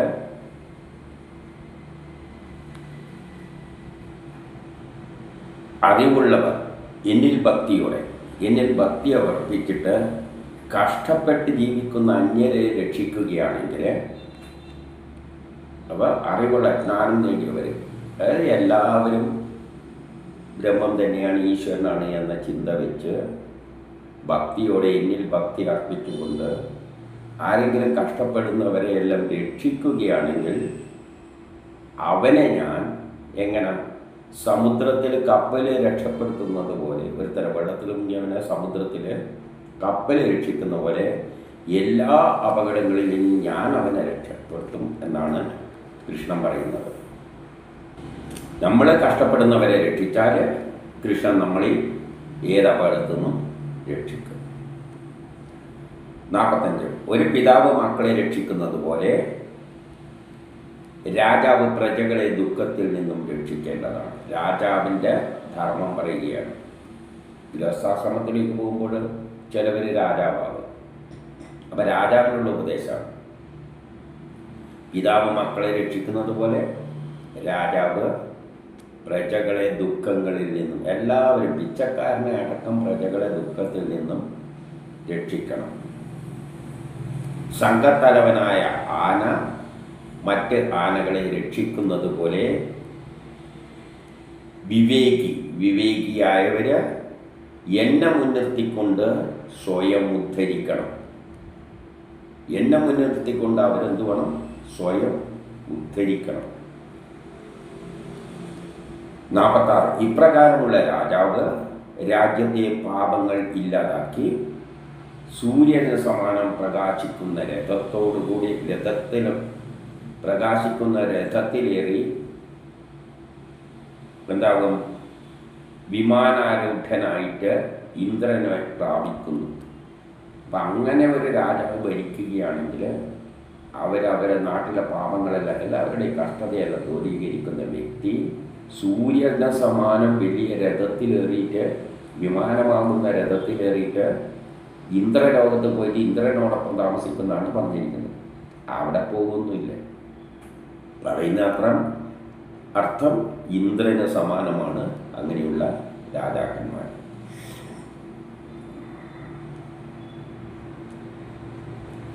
ഇനി 47. മറ്റു വഴികളിൽ ജീവിക്കാൻ പറ്റാതെ ദുഃഖിക്കുന്ന ബ്രാഹ്മണൻ. അപ്പോൾ ഒരു ബ്രാഹ്മണനായി ഒരാൾ ജനിച്ചു, പഠിച്ച് നല്ല ബുദ്ധിയെല്ലാം ഉണ്ട്, പക്ഷേ ജീവിക്കാൻ ഒരു വഴിയും, തൻ്റേതായ ഗവേഷണം നടത്താൻ ഒരു വഴിയും ഇല്ലെങ്കിൽ, നല്ല ശാസ്ത്രജ്ഞനാണ്, പഠിച്ച് നല്ല ജ്ഞാനമെല്ലാം നേടിയിട്ട് പക്ഷേ ജോലി കിട്ടാനില്ല. ഇന്നാണെങ്കിൽ വേണ്ടിക്ക് അമേരിക്കയിലേക്കോ നാസയിലേക്കോ പോകാം. അത് പറ്റിയില്ലാത്തവൻ, അതിനും പൈസ വേണമല്ലോ. ഇന്ത്യക്കാർക്ക് ഇപ്പം വിസ കൊടുക്കുന്നില്ല എന്ന് എന്തെല്ലോ തടസ്സം വെച്ചിട്ടുണ്ട്.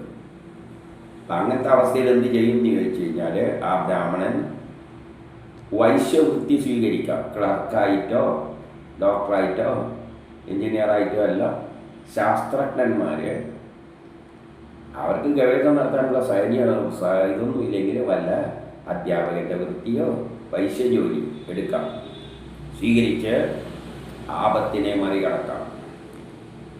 അതിനും വഴിയില്ലെങ്കിൽ, ആ ജോലിയില്ലെങ്കിൽ ക്ഷത്രിയ വൃത്തിയും ചെയ്യാം. വെടിക്കൊരു രാജാവിൻ്റെ പണിയോ അല്ലെങ്കിൽ പോലീസ് മേധാവി എല്ലാകാം. PhD ഡോക്ടറേറ്റും സയൻസിൻ്റെ എടുത്തവർ എന്തായിട്ടിരിക്കാൻ വേണ്ടിക്കൽ രാജാവായിട്ട് വരാം, മുഖ്യമന്ത്രി എല്ലായിട്ട് വരാം, കുഴപ്പമൊന്നുമില്ല.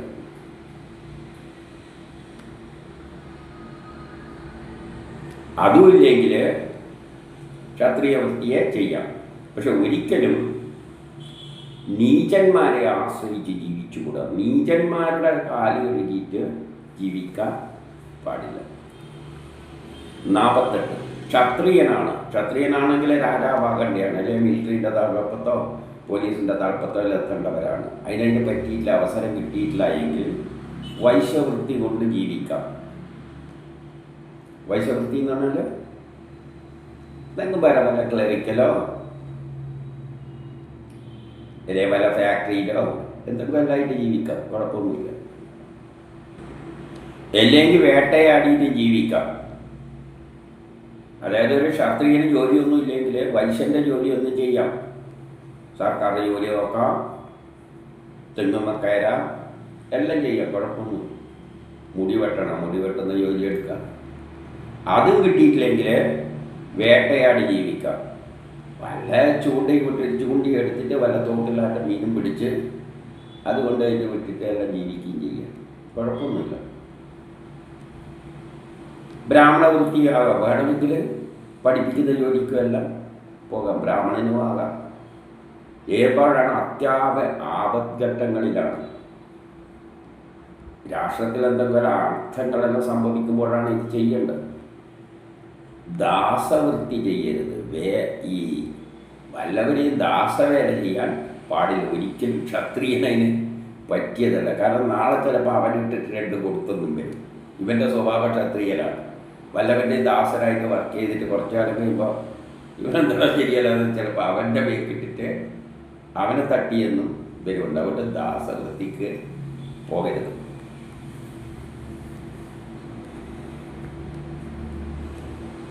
വൈശ്യന് ശൂദ്രവൃത്തിയാകാം. വൈശ്യന് വേണ്ടിയിട്ട് ശൂദ്രവൃത്തിയും ചെയ്യുന്നതിന് കുഴപ്പമൊന്നുമില്ല. ശൂദ്രന് വേണ്ടിയിൽ പായമടയുന്ന പോലെയുള്ള ജോലിയും ചെയ്യാം. മറ്റേത് സേവനമാണ്, ഇത് വേണ്ടിക്കൽ പായമടയുന്ന പോലെയുള്ള ചെറിയ ജോലികളല്ല, അതെല്ലാം ചെയ്യാം. എല്ലാവരും ബ്രഹ്മയജ്ഞം, അതായത് ബുദ്ധി ഉപയോഗിച്ചിട്ടുള്ള യജ്ഞങ്ങൾ, സ്വധർമ്മം, ഏത് ഇതിലാണ് വരുന്നത് അത്തരം ധർമ്മങ്ങൾ, ദാനങ്ങൾ, അന്നമൂലാവയ്യൽ, ദേവന്മാർ, ഇവെല്ലാം കൊണ്ടിട്ട് ദേവന്മാരെയോ ഋഷികളെ പിതൃക്കളെ ഭൂതങ്ങളെയെല്ലാം പൂജിക്കണം. യജ്ഞം ചെയ്യുമ്പോൾ ദേവന്മാരെന്ന് പറഞ്ഞാൽ ഈ പ്രപഞ്ചത്തിലുള്ള എല്ലാ വസ്തുക്കളും, ഋഷികളെന്ന് പറഞ്ഞാൽ ഋഷികളാണ് നമുക്ക് ഈ ജ്ഞാനമെല്ലാം ചെയ്തത്. അപ്പോൾ അവർ പറയുന്ന അനുസരിച്ച് യജ്ഞം ചെയ്യുക. 51. സ്വയമേവ ലയിച്ചതോ പ്രയത്നം കൊണ്ട് നേടിയതോ ആയ ധനം കൊണ്ട് വിധി പ്രകാരം യാഗം ചെയ്യുക. അങ്ങനെ വല്ല യാഗങ്ങളെല്ലാം ചെയ്യുമ്പോൾ സ്വയം ലഭിച്ച, നമുക്കിങ്ങോട്ട് ലഭിച്ച ധനം ഉപയോഗിച്ചിട്ട് ചെയ്യാം, അല്ലെങ്കിൽ നമ്മൾ അധ്വാനിച്ചിട്ട് നേടിയ ധനം ഉപയോഗിച്ചിട്ട് വേണം, നല്ല പണം ധനം ഉപയോഗിച്ചിട്ട് വേണം നമ്മൾ യജ്ഞങ്ങൾ ചെയ്യാൻ. കുടുംബിയായിരിക്കുമ്പോഴും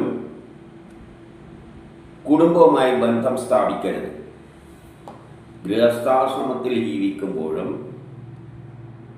വീട്ടിലുള്ള ആൾക്കാരുമായിട്ട് അങ്ങനെ ബന്ധമൊന്നും അധികം ഉണ്ടാകരുത്.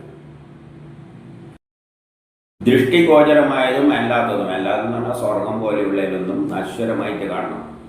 സ്വർഗം വേണം, അത് വേണം, ഈ ചിന്തയൊന്നും പാടില്ല. 53 പുത്രൻ, ഭാര്യ, ബന്ധുക്കൾ എന്നിവരുടെ സംഗമം വഴിപോക്കന്മാരുടെ സംഗമം പോലെ കാണണം. പുത്രൻ, ഭാര്യ, ബന്ധുക്കൾ ഇവരുമായിട്ടുള്ള നമ്മളെ അടുപ്പം വഴിപോക്കൻ, ഏതെങ്കിലും ഒരു സ്ഥലത്ത് നമ്മൾ യാത്ര പോകുമ്പോഴുള്ള വഴിയിൽ ആരെങ്കിലും കണ്ടുമുട്ടുന്ന മാതിരിയെ പാടുള്ളൂ, ബന്ധം പാടില്ല. നേരത്തെ പറഞ്ഞു തന്നെയാണ്. കുടുംബത്തെ താമസിക്കുമ്പോഴും എല്ലാവരുടെ അടുപ്പം വഴിയിൽ വെച്ചിട്ട് ഒരാളെ കാണുമ്പോഴുള്ള അടുപ്പം മാതിരിയെ പാടുള്ളൂ. സ്വപ്നം നിദ്രയിലെന്ന പോലെ നിദ്രയിലെ സ്വപ്നം കാണുന്നത് എന്താണ്? വ്യർത്ഥമാണ്.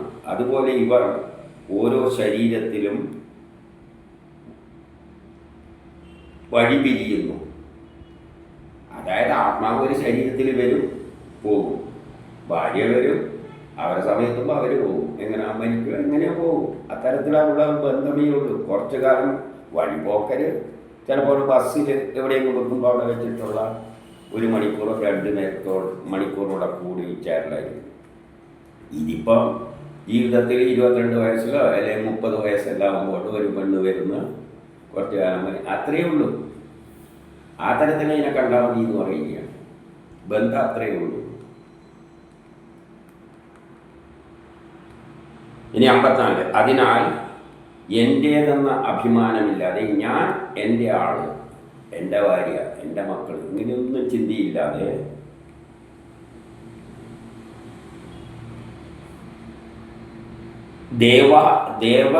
ദേഹാത്മബുദ്ധിയില്ലാതെ, ദേഹത്തിൽ നമ്മൾ ഞാനെന്ന ഒരു ആത്മബുദ്ധി ഇല്ലാതെ ഗൃഹത്തിൽ അതിഥി എന്ന പോലെ വസിക്കുന്നവൻ, ഗൃഹത്തിൽ അതിഥിയെ പോലെ വഹിക്കണം. എവിടെ നിന്നോ കയറി വന്ന ഒരതിഥി നമ്മളെ വീട്ടിൽ എവിടെ നിന്നോ ഞാൻ കയറി വന്നു, ഇങ്ങനെ ഒരു അവസ്ഥയുണ്ടായി ഈ വീട്ടിൽ കയറി താമസിക്കാൻ. ആ നിലയിൽ ഒരു അതിഥിയെ പോലെ വസിക്കുന്നവൻ ഗൃഹവൃത്തിയിൽ ബന്ധപ്പെടാതെ അവിടെ ഒരു ബന്ധനമൊന്നും അവനെ ഏൽക്കില്ല. എന്നിട്ട് എന്ത് ചെയ്യും? മുക്തി അല്ലെങ്കിൽ മോക്ഷം നേടും. അതായത് സ്വന്തം വീട്ടിൽ ഭാര്യ മക്കളുള്ള വീട്ടിൽ നമ്മളൊരു അതിഥി വന്ന് കയറിയതായിട്ട് സങ്കല്പിച്ചേക്കുവാണ്.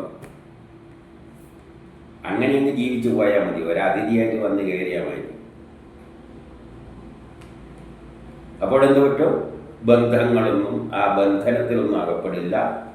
വേഗത്തിൽ മോക്ഷം പ്രാപിക്കാം. ഇനി 55.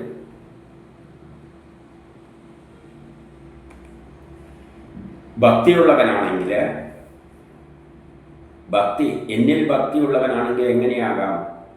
ഗൃഹസ്ഥാശ്രമ കർമ്മങ്ങളെല്ലാം എനിക്കായി ചെയ്യുക. വീട്ടിൽ താമസിക്കുമ്പോൾ ചെയ്യുന്നതെല്ലാം എനിക്കായിട്ട് ചെയ്തേക്കുക. എന്നെ സൃഷ്ടിച്ചിരിക്കുന്നതിനാണ്. ഒരു കുട്ടീനെ ഇന്ന സ്ത്രീയിൽ ഒരു കുട്ടീനെ ഉണ്ടാക്കി കൊടുക്കണം. അതിന് വേണ്ടിയിട്ട് അങ്ങേക്ക് വേണ്ടിയിട്ട് ഞാൻ കുട്ടീനെ ഉണ്ടാക്കാൻ വേണ്ടിയിട്ടാണ് വീട്ടിൽ താമസിക്കുന്ന മാതിരി എല്ലാ കർമ്മങ്ങളും ചെയ്തു കൊടുക്കുക. അങ്ങേക്കായിക്കൊണ്ട് ആർക്ക് സ്വീകരിക്കുക. ഭക്തിയുള്ളവനല്ലേ പറ്റും. അപ്പം കുട്ടി ഉണ്ടാക്കാൻ വേണ്ടിയിട്ടാണ് ഭാര്യയുണ്ട്, അവളുടെ ഒരു കുട്ടി ഉണ്ടാക്കി കൊടുക്കണം. ആ കുട്ടീനെ വളർത്തണം. അവർക്ക് വേണ്ടിയിട്ട് സ്വീകരിക്കാൻ വേണ്ടിയിട്ട്. സ്വീകരിക്കുന്ന ആളവനെ കൊണ്ട് വേറെ ജോലി ചെയ്യിപ്പിക്കാനുണ്ട്. അതുകൊണ്ട് ഞാനത് ചെയ്യിപ്പിച്ചോളി. എത്ര ലളിതമായിട്ടാണ് പറഞ്ഞത്. അങ്ങനെയുള്ളവർക്ക് ഗൃഹസ്ഥാശ്രമത്തിൽ ഇരിക്കാം, കുഴപ്പമൊന്നുമില്ല. അങ്ങനെയുള്ളവർ ഗൃഹസ്ഥാശ്രമം സ്വീകരിക്കാം. അല്ലെങ്കിൽ വനത്തിൽ പോകാം. അല്ല നിങ്ങൾക്ക് അത് വേണ്ട, അങ്ങനെയൊന്നും ഇതൊന്നും പറ്റില്ലെങ്കിൽ നിങ്ങൾക്ക് വനത്തിൽ പോകാം. അല്ലേ സന്യസിക്കാൻ പോകുക. വേറെ പിടിച്ചു വെക്കാനൊന്നും ആരും ഇല്ലാന്ന്. നിങ്ങൾ അതിഥിയായിട്ടാണ് വന്നു ഇരുന്നായിട്ട് ചിന്തിച്ചാൽ മതി. അതിഥിക്ക് എപ്പോഴും ഇറങ്ങിപ്പോകും. നേരെ വീട്ടിൽ വാനപ്രസ്ഥം കിടക്കുന്ന മുമ്പിൽ സന്യാസം കിടക്കുന്നു. ഇതാണ് സനാതനധർമ്മം ഗുരുക്കന്മാർ പഠിപ്പിക്കേണ്ടത്. ഇനി 56 പറയാണ്, ഞാൻ എൻ്റേത് എന്നിങ്ങനെയുള്ള ചിന്തയോടെ ഞാൻ എൻ്റെ വീട്, എൻ്റെ ഭാര്യ, ഗൃഹം, പുത്രൻ, ധനം, സമ്പത്ത് എന്നിവയിൽ ആസക്തനായി സ്ത്രീകൾക്ക് വശംവദനായി. അപ്പം ഗൃഹം ഇതിലെല്ലാം ആസക്തി വന്നിട്ട് സ്ത്രീകൾക്ക് വശംവദനായി ദുഃഖിച്ച് പിന്നെ കിട്ടാൻ പോകുന്നത് ദുഃഖം മാത്രമാണ്. പിന്നെ അതിൻ്റെ ഫലമായിട്ട് എന്തുണ്ടാവും? അവൻ ബന്ധനത്തിൽ അകപ്പെടുന്നു. അപ്പം ഇങ്ങനെ ജീവിക്കുന്നവരുടെ കാര്യം പറഞ്ഞു തന്നെ അവർക്ക് ദുഃഖേ ഉണ്ടാവില്ല, ഒരിക്കലും സുഖം കിട്ടാൻ പോകുന്നില്ല. 57, 58 പറയും, അയ്യോ വൃദ്ധനായ അച്ഛനും അമ്മയുണ്ട്, ബാലന്മാരായ കുഞ്ഞുങ്ങളെല്ലാം, ഭാര്യ, കുഞ്ഞുങ്ങളോടുകൂടി ഭാര്യ, മക്കൾ, ഇവരെല്ലാം അവിടെ ഇരിക്കുകയാണ്. ഞാനില്ലാതെ അവർ അനാഥരായി പോകും. ഞാനില്ലെങ്കിൽ അവർ അനാഥരായി പോകും. ദരിദ്രരായി ദുഃഖിച്ചവരായി തീരും. അവർക്ക് ദാരിദ്ര്യം, അവരെ നോക്കാൻ വരെ ഞാനല്ലേ ഉള്ളൂ. ഞാനില്ലെങ്കിൽ ദാരിദ്ര്യവും ദുഃഖിച്ചവരായി എങ്ങനെ അവർ ജീവിക്കും? ഇതെല്ലാം നമ്മൾ ചിന്തിക്കുക. എന്നീ പ്രകാരം ഗൃഹത്തിൽ ആശ വെച്ച്, അപ്പം ഇങ്ങനെയെല്ലാം ഉള്ള ചിന്ത മനസ്സിൽ വെച്ചിട്ട് ഗൃഹത്തിലുള്ള ആശ കൊണ്ടാണ് ഈ ചിന്ത വരുന്നത്. ഞാൻ പോയാൽ ഗൃഹത്തെപ്പറ്റി, ഭാര്യയെപ്പറ്റി, മക്കളെപ്പറ്റിയുള്ള ചിന്ത, ഞാൻ പോയി കഴിഞ്ഞാൽ ഇവരെ കാര്യമാണ്, ഇവർ ഇനി ആരാണ് നോക്കാനുള്ളത്, ഈ ചിന്തയെല്ലാം വെച്ച് വിഷമിച്ച മനസ്സോടെ അതൃപ്തനായിട്ട്, മനസ്സപ്പം വിഷമിച്ചേറ്റും, അതോടുകൂടി എന്തുണ്ടാവും? അതൃപ്തി ഉണ്ടാകും. ഗൃഹാദികളെ ധ്യാനിച്ച്, എപ്പോഴും ഗൃഹത്തിലുള്ള കാര്യമാണ് ധ്യാനം, എപ്പോഴും ചിന്ത മുഴുവൻ ഇങ്ങോട്ടേക്കായിരിക്കും. ഈ കാര്യങ്ങളെല്ലാം ചിന്തിച്ചുകൊണ്ട് മരണപ്പെട്ടിട്ട് എന്ത് ചെയ്യും? മരിക്കും. ഇങ്ങനെ കഷ്ടപ്പെട്ടിട്ട് അവസാനം മരിക്കും. അവസാനം തമോ ഗുണങ്ങളെല്ലാം കൂടിയ ഒരു ജന്മം എടുക്കും. തമോ ഗുണം എന്ന് പറഞ്ഞാൽ അല്ലേ പിന്തിരിപ്പ സ്വഭാവം, എല്ലാത്തിലും പിന്നോട്ടേക്ക് വലിക്കുക. നമ്മളൊരു നല്ല കാര്യം ചെയ്യുമ്പോൾ വേണ്ട, നമുക്ക് പിന്നോട്ടേക്ക് പോയാൽ മതി, പഴയതിൽ പോയാൽ. ഇങ്ങനെയൊരു തമോ ഗുണത്തോടു കൂടിയുള്ള ഒരു ജന്മമാണ് പിന്നെ അവനെടുക്കാൻ പോകുന്നത്. ഇപ്പം കുടുംബമെല്ലാം നോക്കിയിട്ട് കുടുംബത്തെപ്പറ്റി ചിന്തിച്ച് ജീവിക്കുന്നതിന് എന്ത് ജന്മമാണ് എടുക്കാൻ പോകുന്നത്? തമോ ഗുണം. ഒരു പിന്തിരിപ്പനായിട്ടാണ്. അലസനും എല്ലാ ദുർഗുണങ്ങളും, അലസത, പിന്തിരിപ്പൻ സ്വഭാവം, പഠിക്കേണ്ട താല്പര്യമില്ല, ഇങ്ങനെയുള്ള ഒരു കുടുംബത്തിലാണ് ജനിക്കുക. ഇങ്ങനെയുള്ളവനായിട്ടാണ് ജനിക്കാൻ പോകുന്നത്.